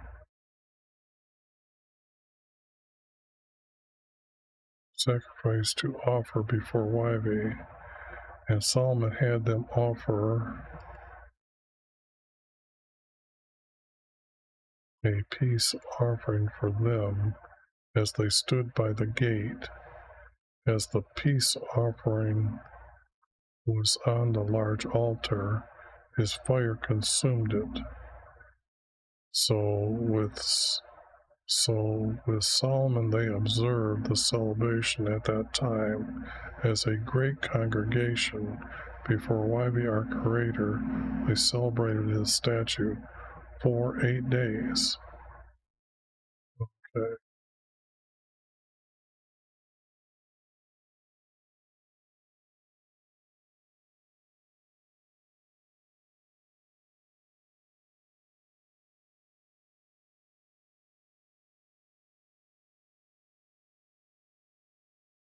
Still can't put his house in here yet. But where he's got to be in his house now. So I'm going to put the house there.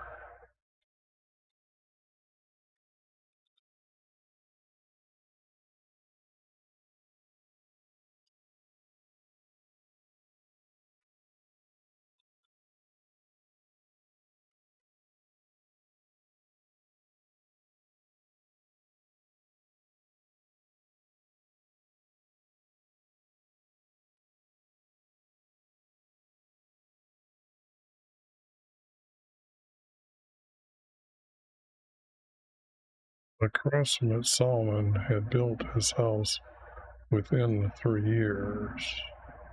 When he finished the inside, okay. All right. Now, when Solomon finished building the house for Yahweh, okay, this has to be the king's house that he's building. He built it within 3 years. So I'm thinking that he had to have the limestone flooring on his place as well. But he had a courtyard. I think he had a garden for that courtyard. And the kings are going to escape from there. I'm thinking what's going to happen in the future. And the last king is going to try to escape through a hidden door by the king's garden in the courtyard. But that would still be on the east side. It's not going to be far away from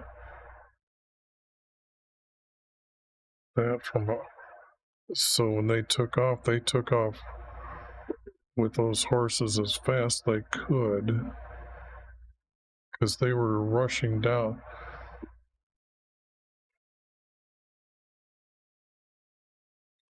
To give you an idea of what I'm thinking here, the story is that they're going to rush out the doorway and they're going to go through here and they're going to get caught down here in Jericho or the Jordan River, and they're going to kill them. So this is 20 miles, I think.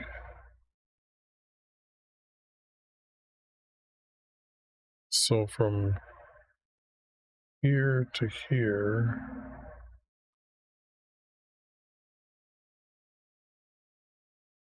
yeah, a little bit more than maybe, okay, yeah, about 10 miles that it took him to catch them. Okay.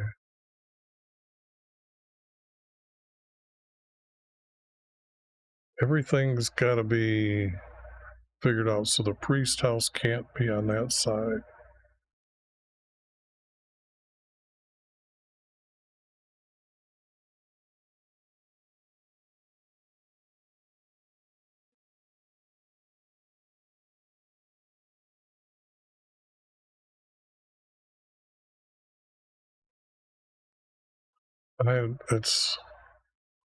It's boggling my mind here, but I think it's good that the king's house is finally here.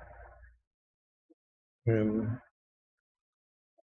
well, I'm gonna go here.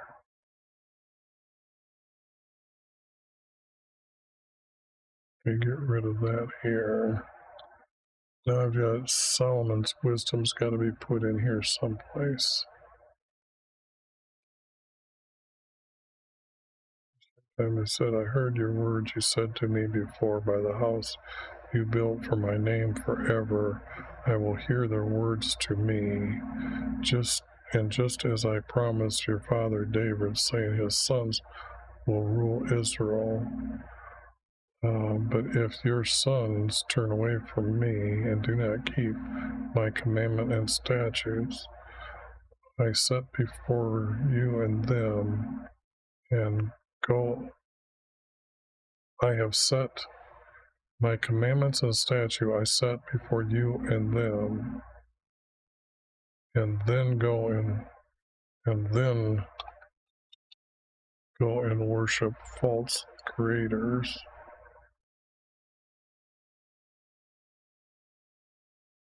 And I'm adding that. Then go and worship false creator. I will cast off Israel from the land I gave them, and the house for my name. And as cast outs, Israelis will become a taunt among the races, and my house will become a heap of ruins, and travelers will be appalled. Now I've got to have Solomon being wise here.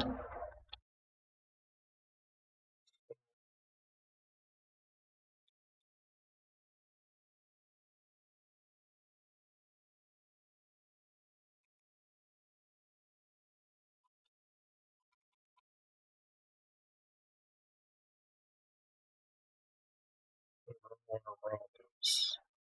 And below Egypt his knowledge was known to all the kingdoms. He knew of the green and even the animals, birds and fish, and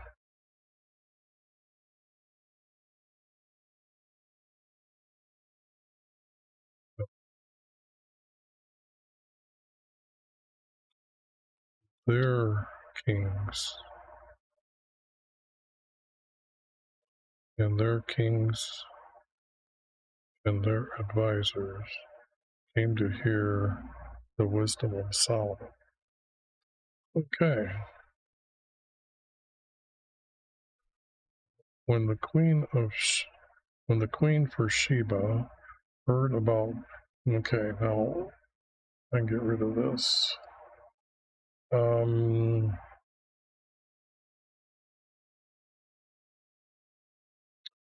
When Queen of Sheba is quite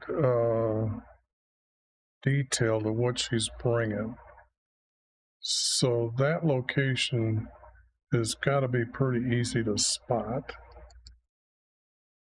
And what I've done here is, I believe this is where she came from Sheban, which means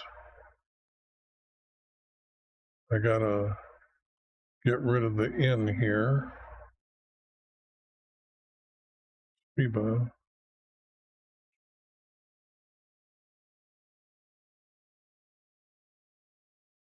I'm going to add it in here. N is here.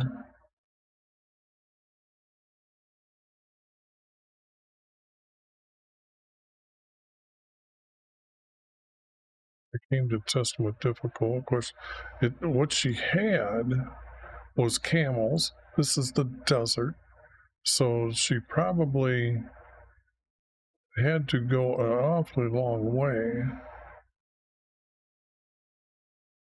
But considering this, that she traveled along the coast all the way up here, and they most likely probably crossed the desert here to get to Jerusalem.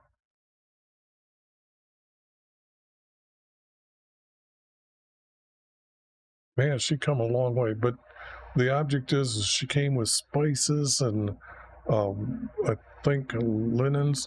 Those were all made from India. So this is the trading route that they literally carried the goods back and forth over the land here as the shipping route. Whatever they got, they would ship. So she got in a boat, come over this way to get there. Got all the way there, got off here, or probably up in here. That's what she did. And then went back forth, and then the trade route come back to get home. Okay, now you know too. All right. When the queen for Sheba heard about Solomon, she came to test him with difficult questions. So she went to Jerusalem with many camels carrying spices and gold and gems. As she came to Solomon, she spake with him about everything on her mind, and Solomon answered all her questions. Nothing was hidden from her. After Sheba heard all the answers,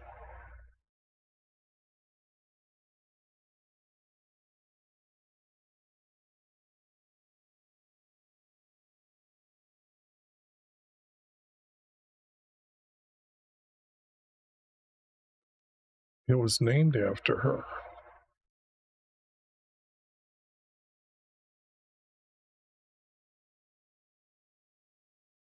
Kind of nice to know. And all the answers from Solomon. Then Solomon said, it was a true report about your wisdom, but I did not believe the reports until I came, and my ears have heard them. And she gifted Solomon 20 talents of gold and a very large amount of spices and precious gems. Then she went to her own land together with her servants.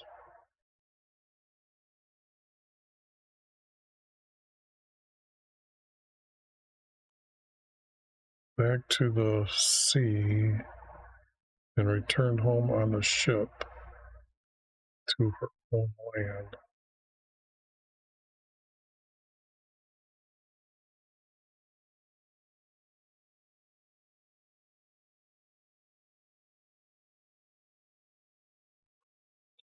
By returning to her ship,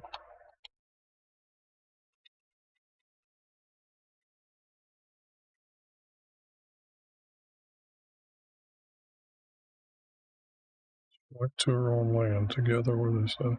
By returning to her ship, it's just odd that our Creator gives me these verses that are missing. and then has me fill them in by understanding what was happening. By returning to her ship,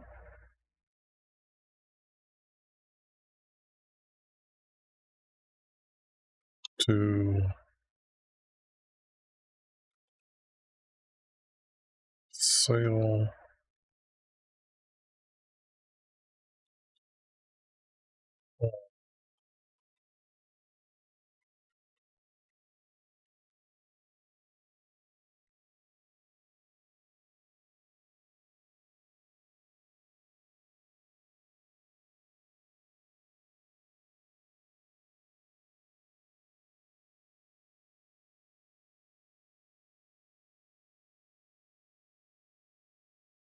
by returning to her ship to sail home.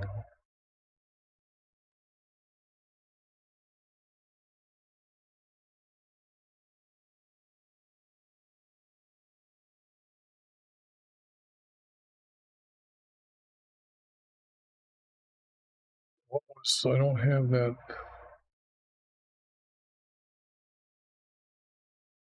This waterway isn't named here.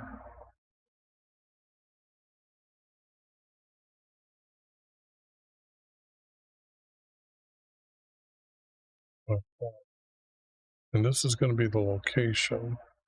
So where is the location again?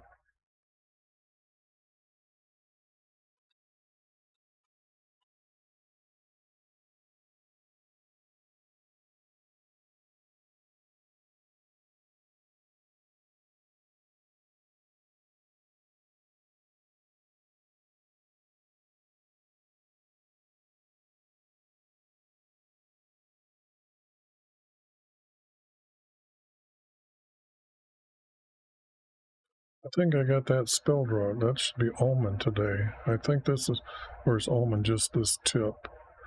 But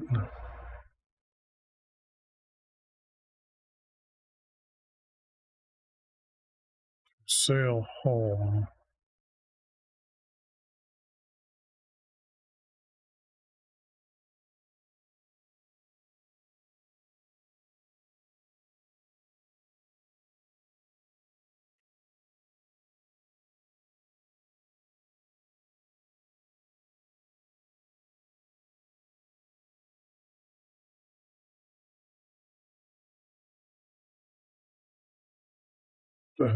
What is this? What am I thinking these words need to be said here? She's sailing home.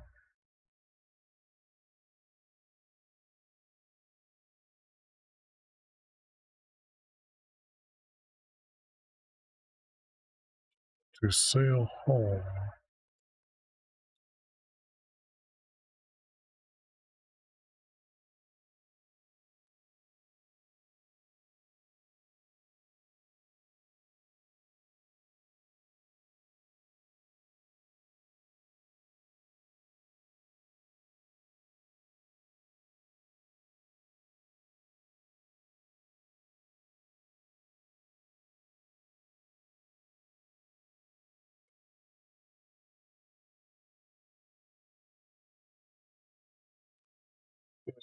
Would you say by returning to her ship to sail home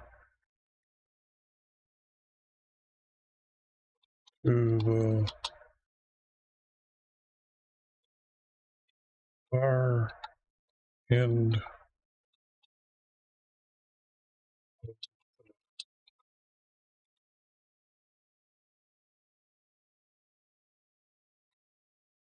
desert?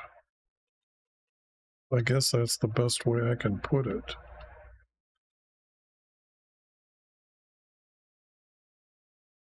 To the farthest end.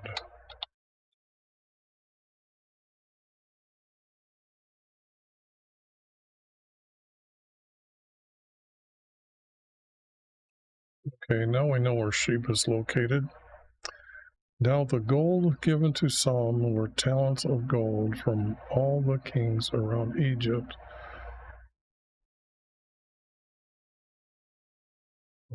Egypt.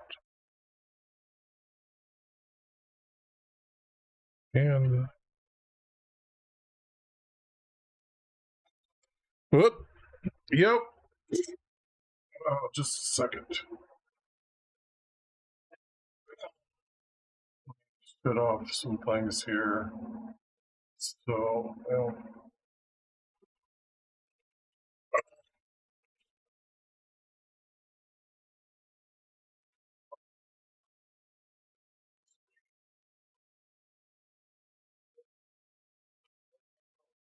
I texted you, sorry. We just dropped the thing off, I'll get out of here.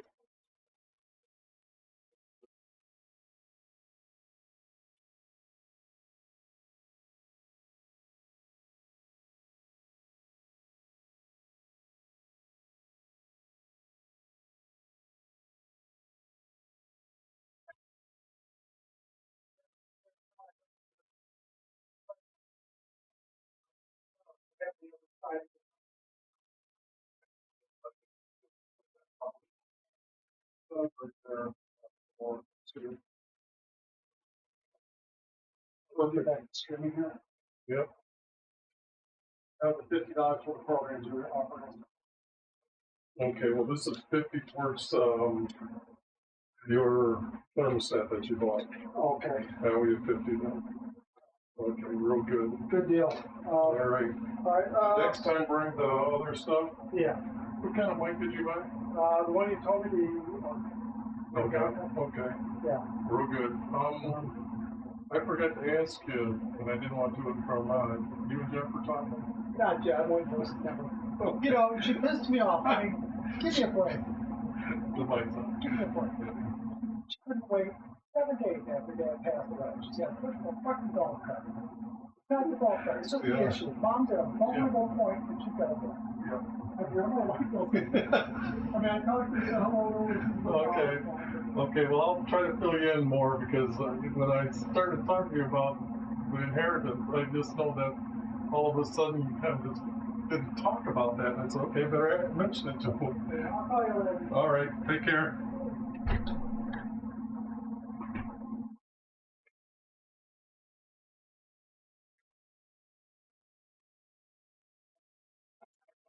Okay.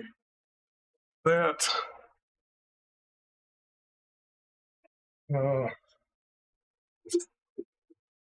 my brother had to return. Okay. Okay, I need green lights to make sure that everything's working there. Okay. Now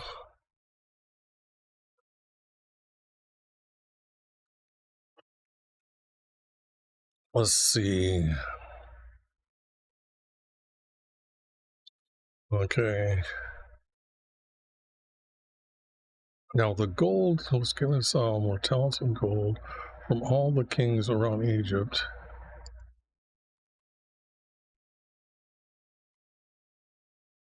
And the Arabs in the desert. Then King Solomon became richer than all the kings, for many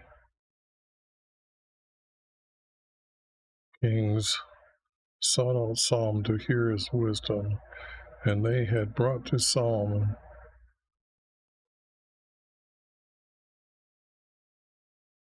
gifts of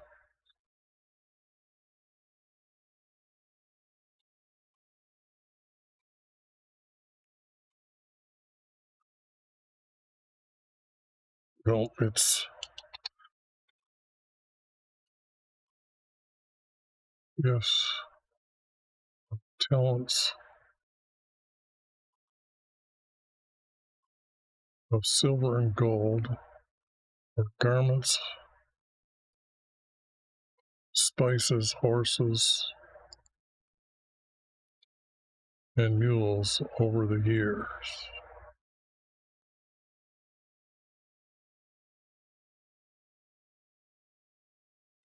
Then Solomon made a great throne and overlaid it with gold. There were 6 steps to his throne, having a round top, a round floor,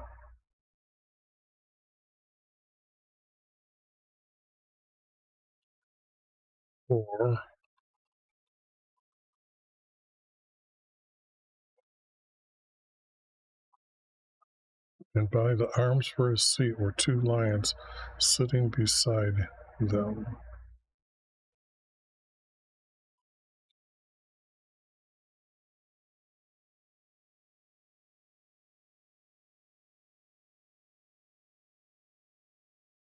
I'm thinking it would be something else.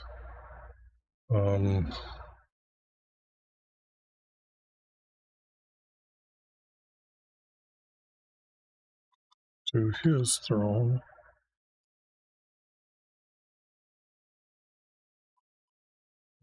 having a round floor, and by the arms for his seat were two lions sitting beside them. Them would be the arms. So he's sitting there, he's got two lions sitting.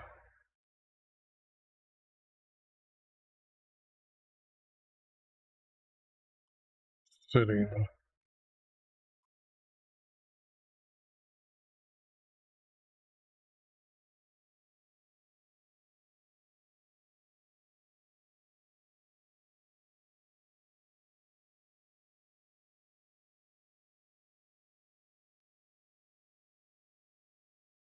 Now these lions would have been covered, or would have been carved out of wood, then overlaid with wood.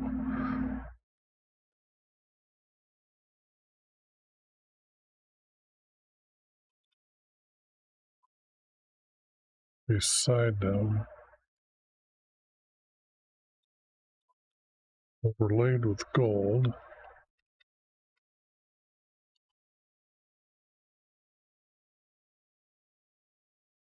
Laid them with gold. And the eyes had gems in them. Okay, let's do that. And their eyes were gems.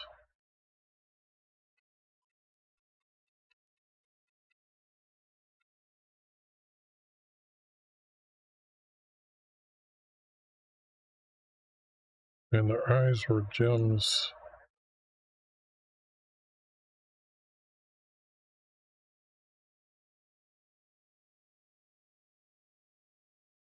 Their eyes were gems.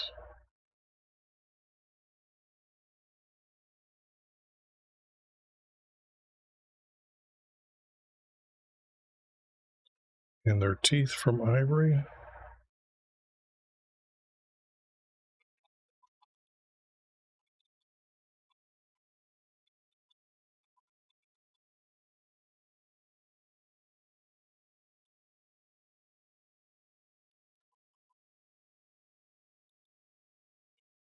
Ivory.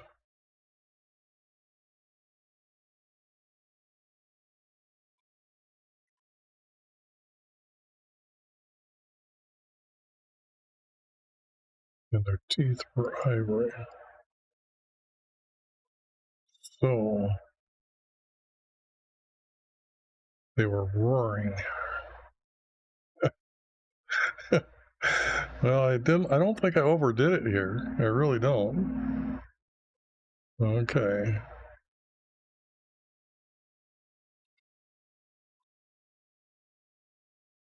After Saul married a foreign woman,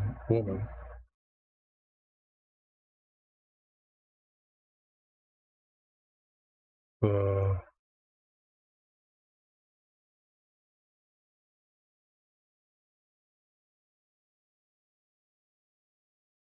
the tribes were concerned for why he had commanded the descendants from Israel will not marry with foreigners, neither will we join with neither will we join with neither will they join with us. Neither will they live with us.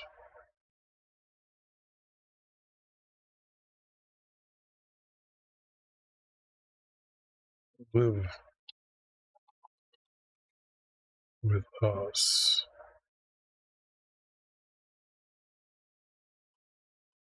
For they will turn, you will not marry with foreigners, neither will they live, neither will they live with you. This is our Creator speaking.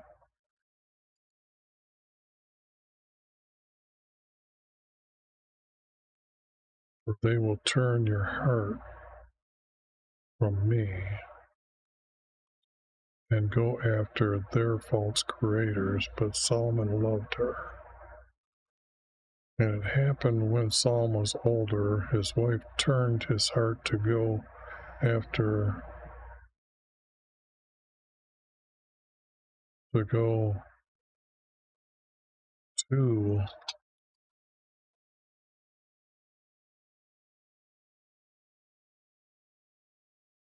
to go to, oops, I don't need that A, to a false creator,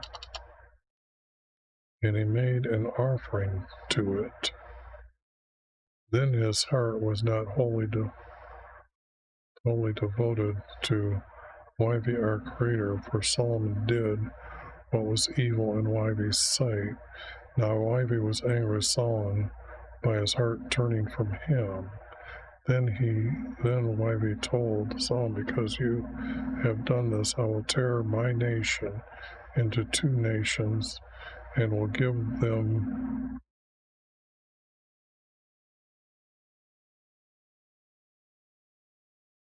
two nations, and will give them to your sons.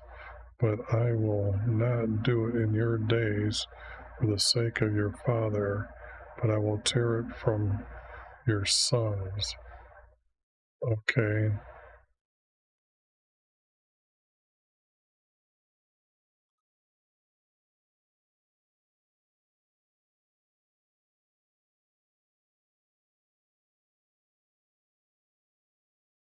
Turned.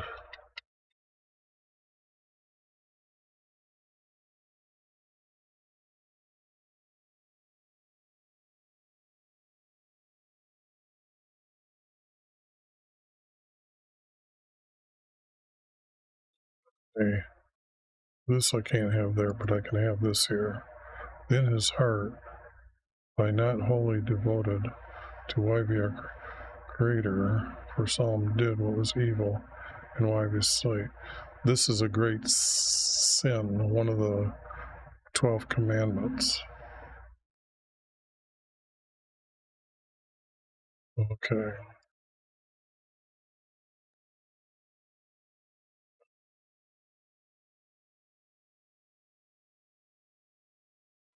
Now, I have had a way back before this, so um,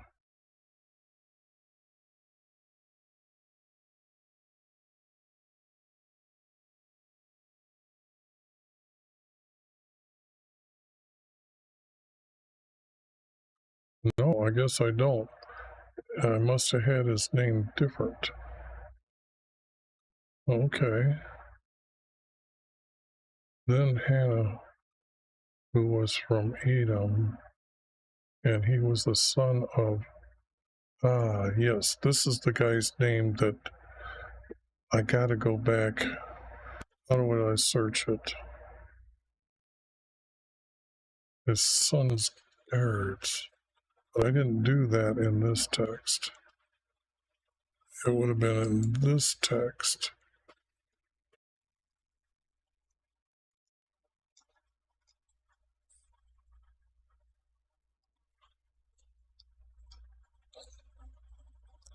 Yeah, here it's going to be.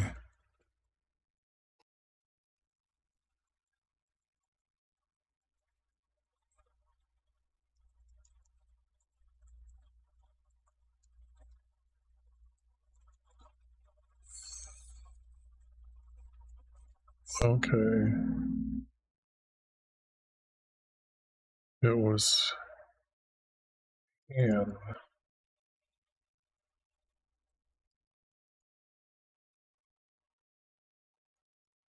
It was his son Han.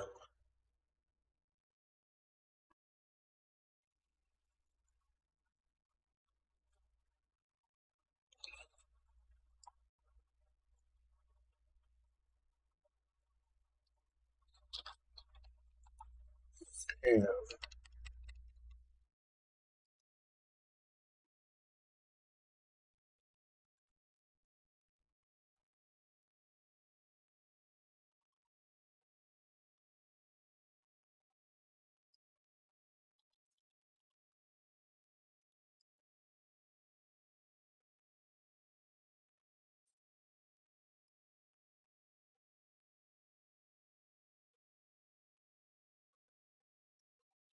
this happened when David bought Edom.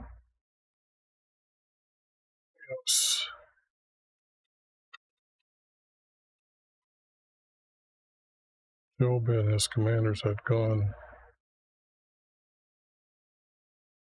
into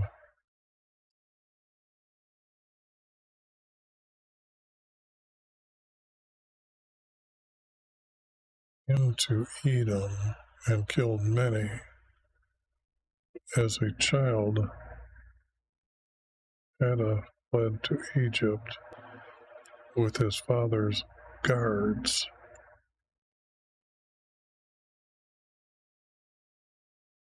And the king for Egypt gave him a house and gave him land and gave them together a land because it was young. Then Haddah was greatly favored by this king, we don't have his name. Then for him to marry, he gave him his sister to be his only wife. The king's sister was given to him, and she birthed his son, whom she weaned in the king's palace. When Haddah heard in Egypt Job was dead, Haddah said to him, "Send me away that I may go to my own land." Then the king said to him,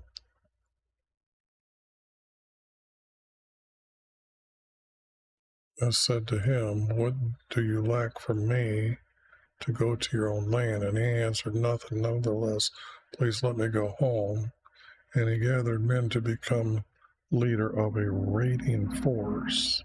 Then he went to Damascus and stayed there, and he ruled in Damascus as an adversary to Israel in the days for Solomon, for he was the leader of Aram. Yes, he ruled in Damascus. And he ruled in Damascus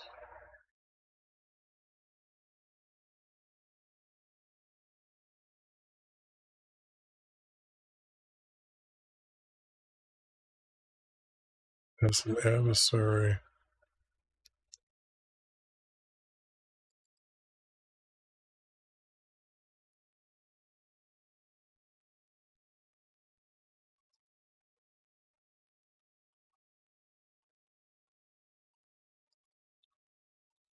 Yeah, I guess I'll just use enemy here.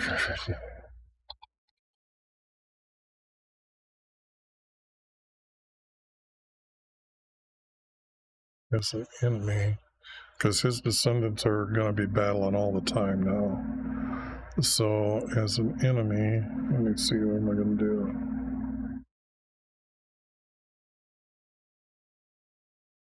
do. As an enemy to Israel in the days for Simon.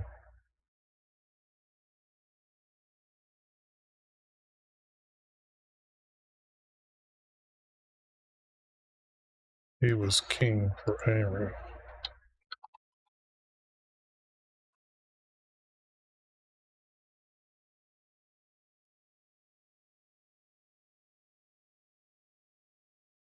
Days for Simon.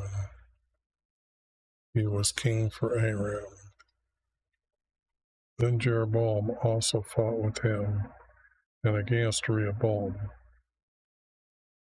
Now, I got Jeroboam as a bad guy here. He's not that bad of a guy yet. Okay. But he's going to become a bad guy. Real bad, real quick. Okay, now I don't have any more text to go in there. Okay. So I'll save all this. Now, Jeroboam wanted to be a captain, but Solomon appointed him to be overseer of his laborers. When Jeroboam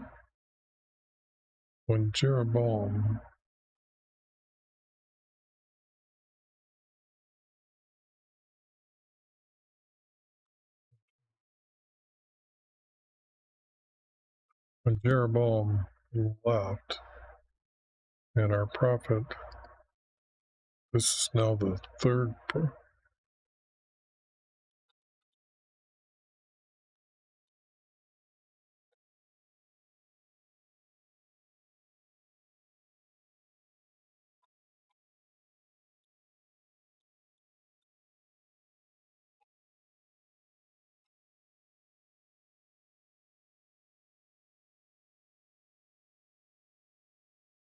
Bottom on the road, and I was clothed himself with a new cloak.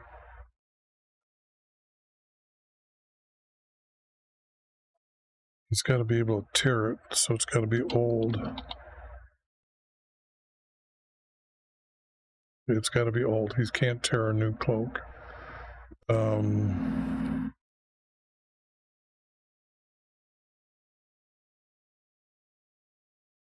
Yeah, I think. Well, no, I want to designate that yellow with why I'm doing yellow. And they were alone in a field and removed his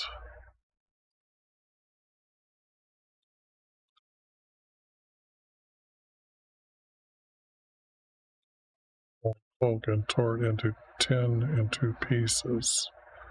Then he said to Jeroboam, take for yourself 10 pieces, for this was commanded by one of your creator. Now I will separate the nation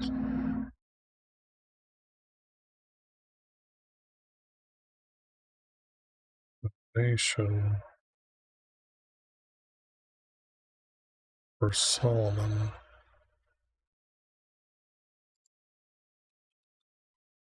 For Solomon's.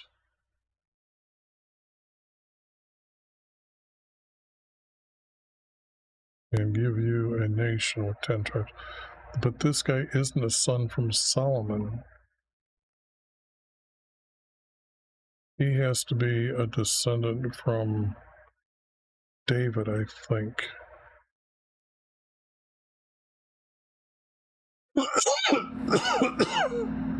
And give you a nation with 10 tribes, because Solomon had sacrificed to worship Asherah, their goddess, and will make you, and he will make you their king all your days, as he promised David.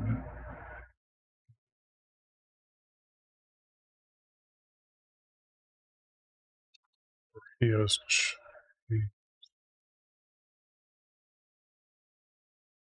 for he has chosen you, and you are to obey his statutes and commandments. If you obey him and live by his commands, then he will be with you, and this would be his descendants forever.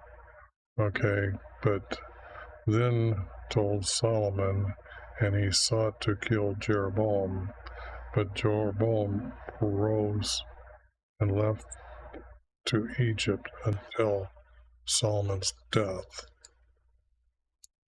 Okay, so he's a good guy right now.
Okay, because Solomon has died, so there has to be a summary now. Now the rest of the acts of Solomon are written in the book, the Acts of Solomon, in the days of the days for Solomon ruling. Oh no, and the days for Solomon ruling Israel. His days were 60 years, and that would mean that I think I got him at the age of like 14 when he became king. Solomon died, and with his forefathers he was buried by Bethlehem by David, and his son Rehoboam ruled in his place over Israel. Okay. Then emperors' laborers assembled and came to speak with Rehoboam. They said, "Your father made our work hard and dangerous. Now shorten our hard work your father gave to us." And this was the limestone, and I know it was, they're supposed to build up the walls that are now going to go around all of Jerusalem, and there's going to be a city in it. So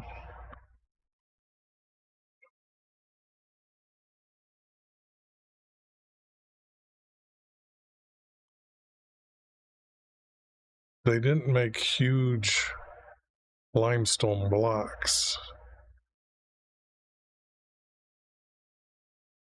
but they made a lot of them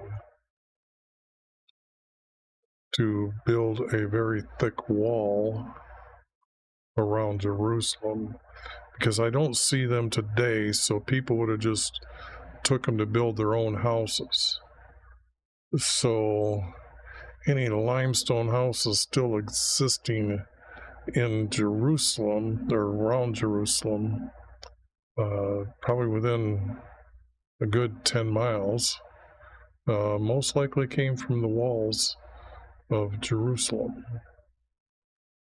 Then he said to them, in 3 days,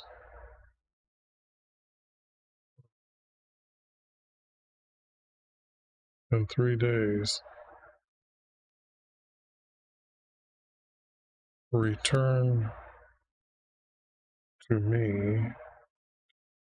Then Jeroboam, and I'm going to use these two as the main characters because you can't have that without them. So then Jeroboam consulted with the advisors who served his father Solomon and asked them, "How do you counsel me to answer Ephraim's?" And they counseled him, saying, "If they are to be your servants, grant them their petition."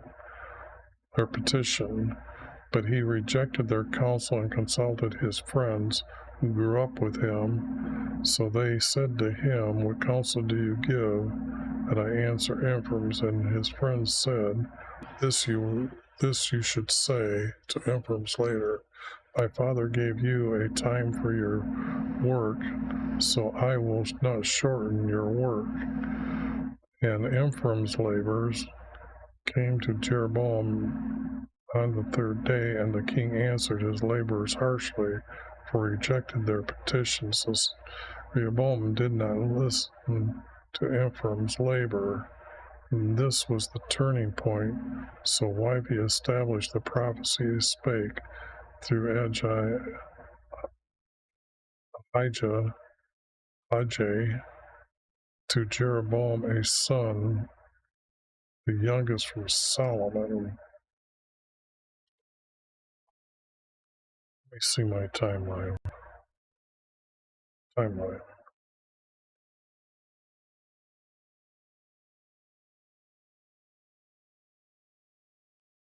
Okay.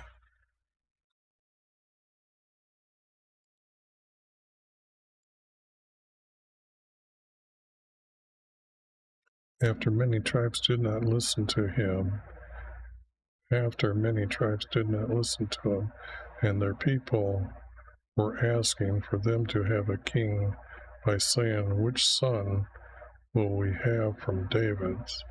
Then Rehoboam sent Adram, who was his overseer, to the laborers, and emperor's laborers stoned him to death as he was fleeing to Jerusalem. And it came about, Ephraim's heard that Jeroboam had returned.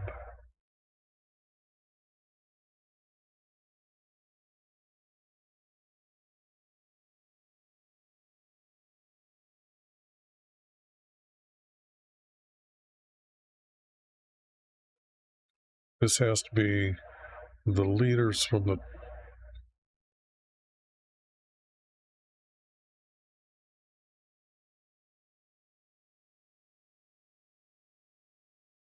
this has to be something like then the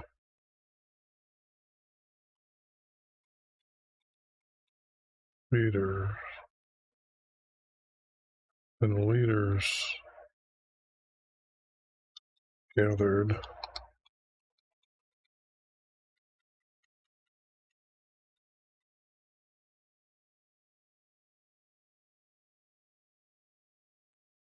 from the 10 tribes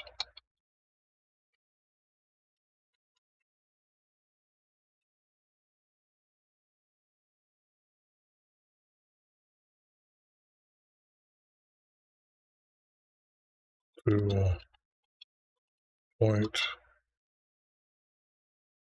them a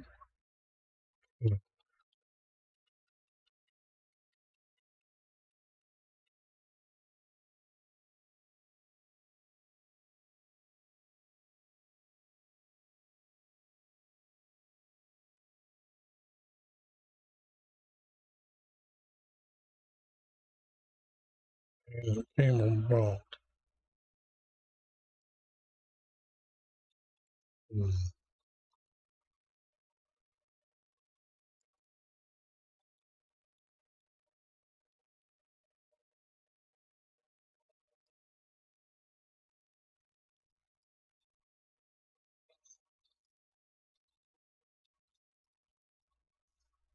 leaders heard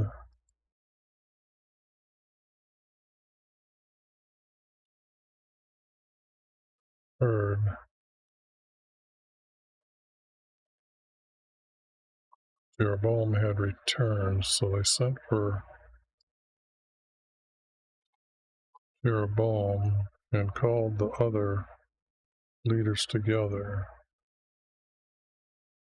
So I had it right.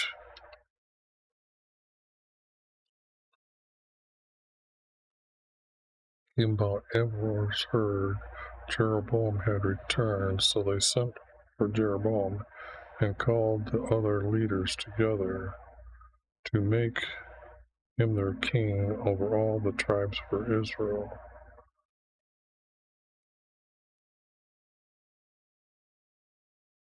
After Rehoboam assembled from Judah, this has to be spelt J-U,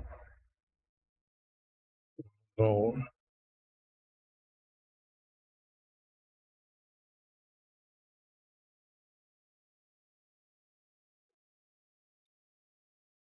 and this has got to be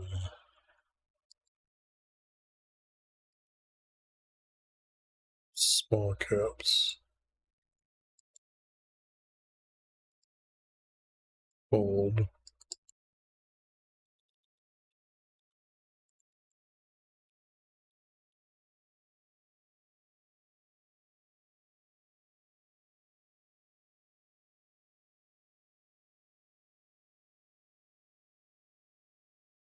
After Rehoboam assembled from Judah, he chose men who were warriors to fight against Israel to restore it to Rehoboam. But words came from our Creator to Ahijah, speak to Rehoboam and to all his captains from Judah and Simon, and say, this was said by Yahweh, you will not fight against your brothers Israel. And they obeyed the words from Yahweh and returned to their home. Then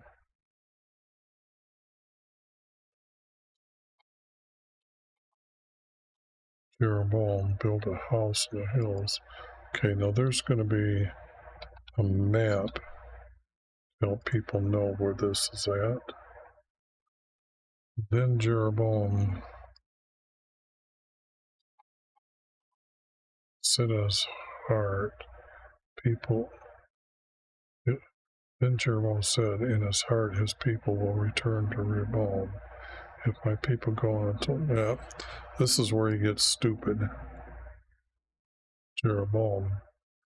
If my people go to atone with sin offerings to Yahweh in Jerusalem, then their hearts will be for the king for Judah.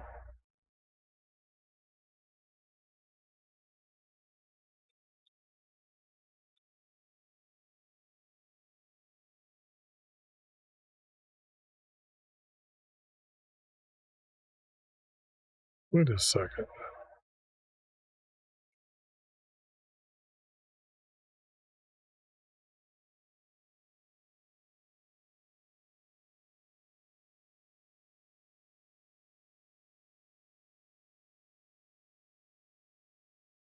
I got them all caps. That's what's different here.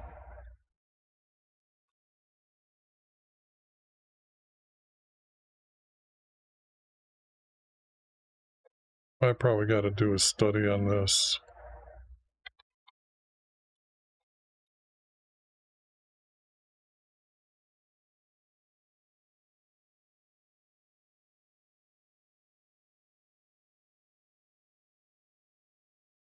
But I started doing it here.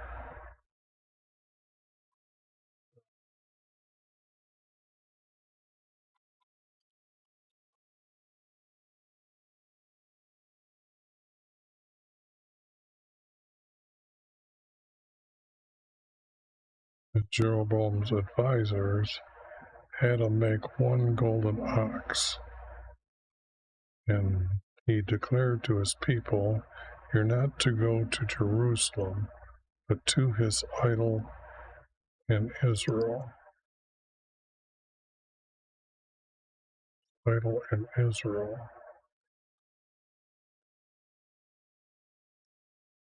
For he brought it from Egypt, and he set it up at Bethel with a temple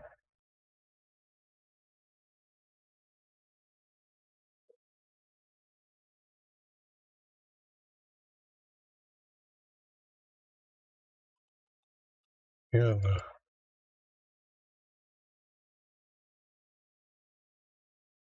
a temple with priests.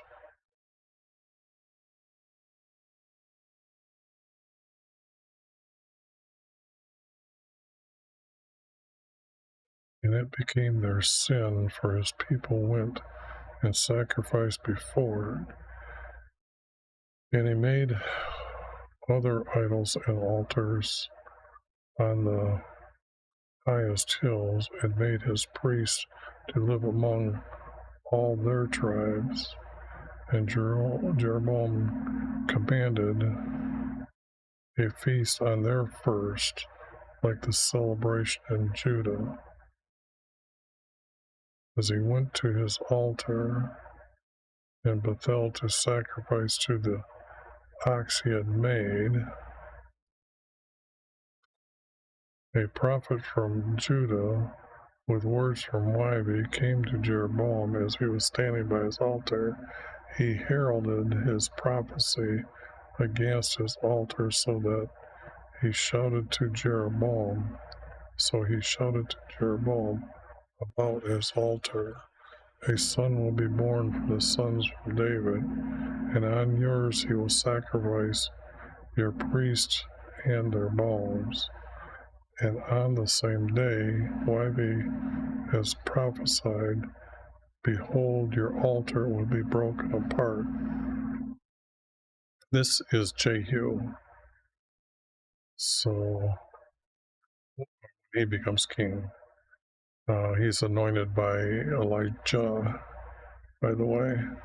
Then Rehoboam heard the prophecies. Jeroboam reached out. When Jeroboam heard the prophecies, he reached out his hand to speak to him. And as his arm reached out, it stiffened so he could not draw it back to himself, and he became frightened. Then he said to the prophet, please ask Wyvie, our creator, that my arm be healthy. So the prophet asked Wyvie, and the king's arm was restored as it was before.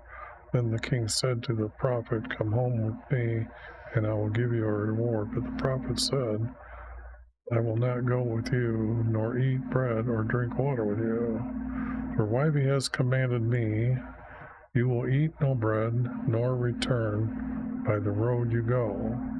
So he went another way, and did not return by the road. He came to Bethel. Now a diviner was living in Bethel, and his sons told him all they heard that day in Bethel, and the words he prophesied, and what the prophet done for his arm.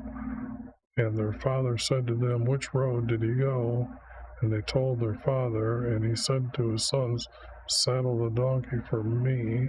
So they saddled the donkey for him, and he rode away on it. So he went after him and found him sitting under an oak. He said to him, are you the prophet who came from Judah?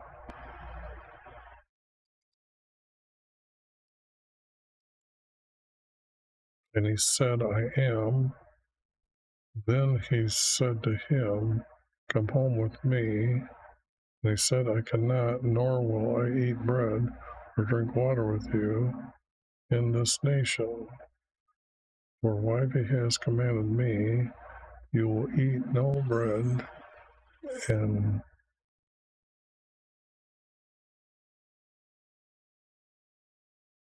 not return by going the way you came. And the diviner said to him, I am also a prophet like you. And an angel spake to me by the words from Wyvie.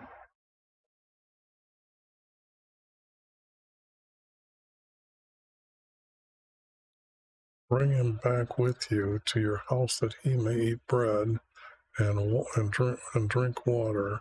But he lied to him. So he went back with him and ate and drank. And the words from Wyvie came to the diviner, and he cried out to the prophet, saying, this because you have said, cried out to the prophet, saying, this because you have disobeyed my commands to you. This is the first time I think I'm using this. Because you have disobeyed my command to you, by returning and declare to you, your body will not be laid by the graves of your forefather. After he finished, he saddled a donkey for him, and when he had left, a lion met him on the road that killed him, and his body was on the road with the donkey beside it, and also the lion. And those who passed by came and told, I don't need this word, came and told the people in Bethel of the body and lion. When the diviner heard it, he said, this is the prophet who disobeyed Wyvie. Then he said to his son, saddle the donkey for me, and he went and found his body on the road. So the diviner picked up the body and laid it on the donkey and brought it back. and he came to Bethel.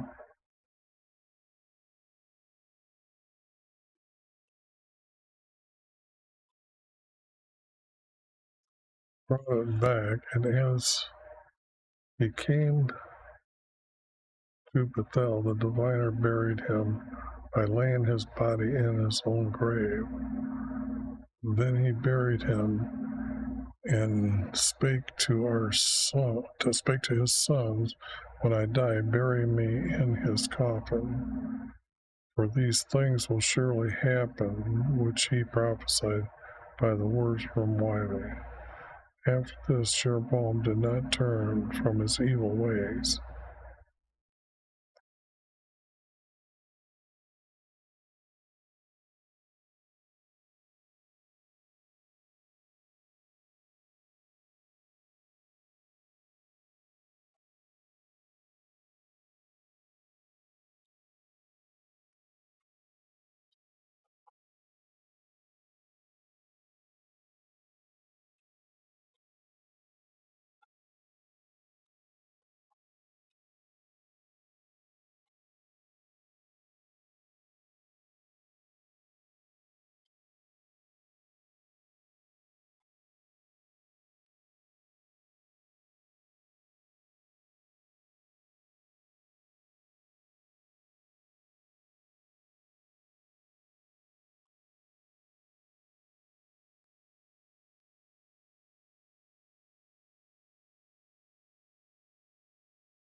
Noah as the wife of Jeroboam and go to Jerusalem, the prophet. Okay, now wait a second. I forgot to add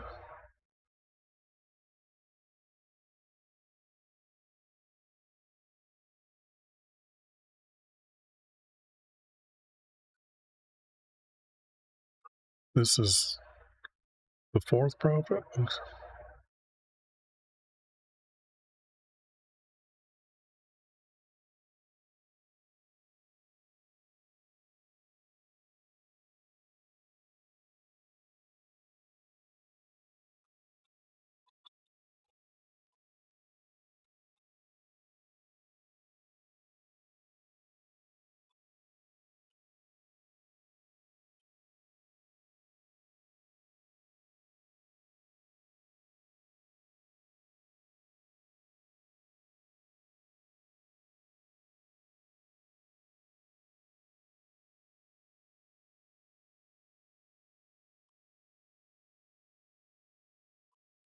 Tell what will happen to our son. Jeroboam's wife went to Jerusalem, to the home of Ahijah. His eyes were dim because of his age.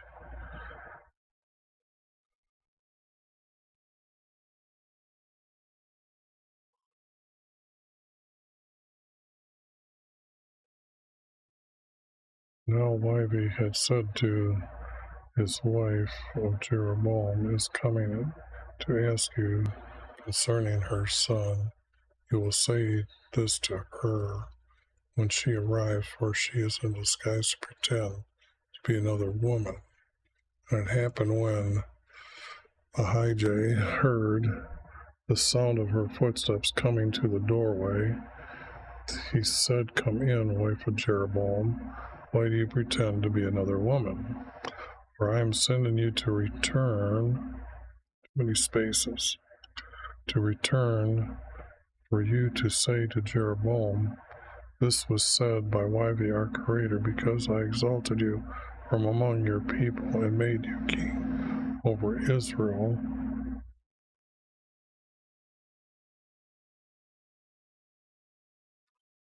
Oh,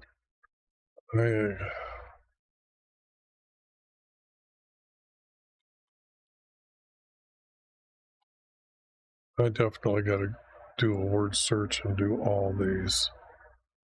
I got to write down all this. but you have done evilness by making false greater idols.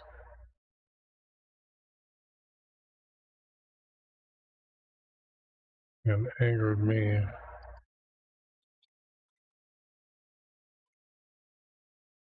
By making false great idols.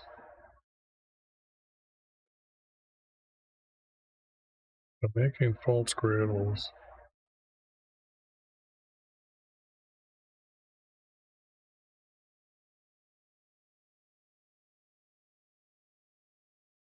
You have angered me by rejecting me.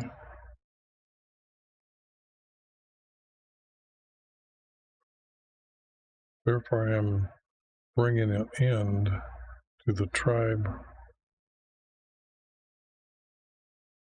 like Jeroboam.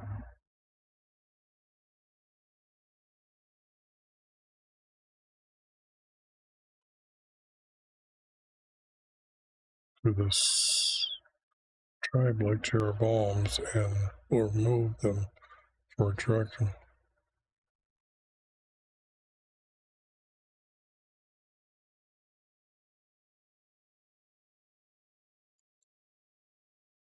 Now, is he speaking of the time in the desert when he just got rid of most of Benjamin?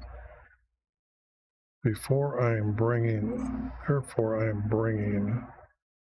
an end to the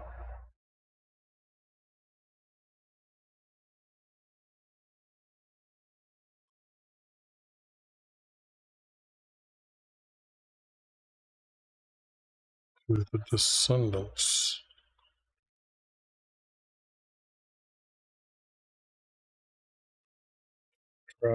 Tribe.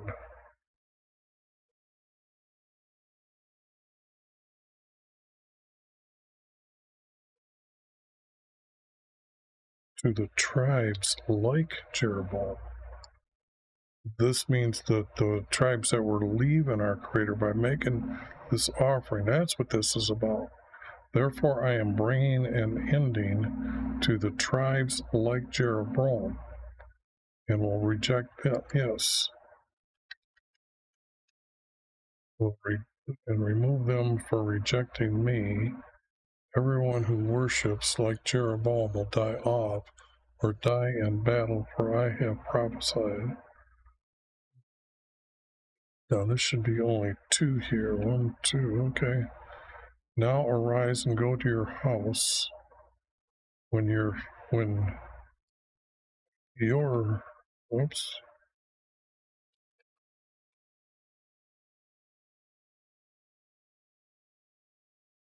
feet enter it, your son will die, and all Israel will mourn for him as he is buried, for he alone from Jeroboam's will be placed in his own grave, because he willingly followed after Wivey his creator, and from among his sons.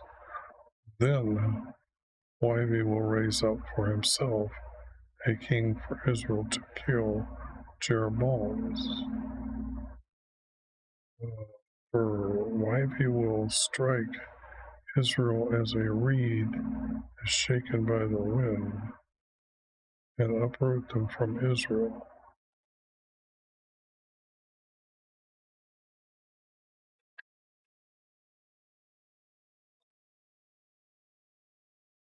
Then Jeroboam's wife rose and departed, and as she entered their house, their son died, and all Israel buried and mourned for him, according to the words of Wivey prophesied.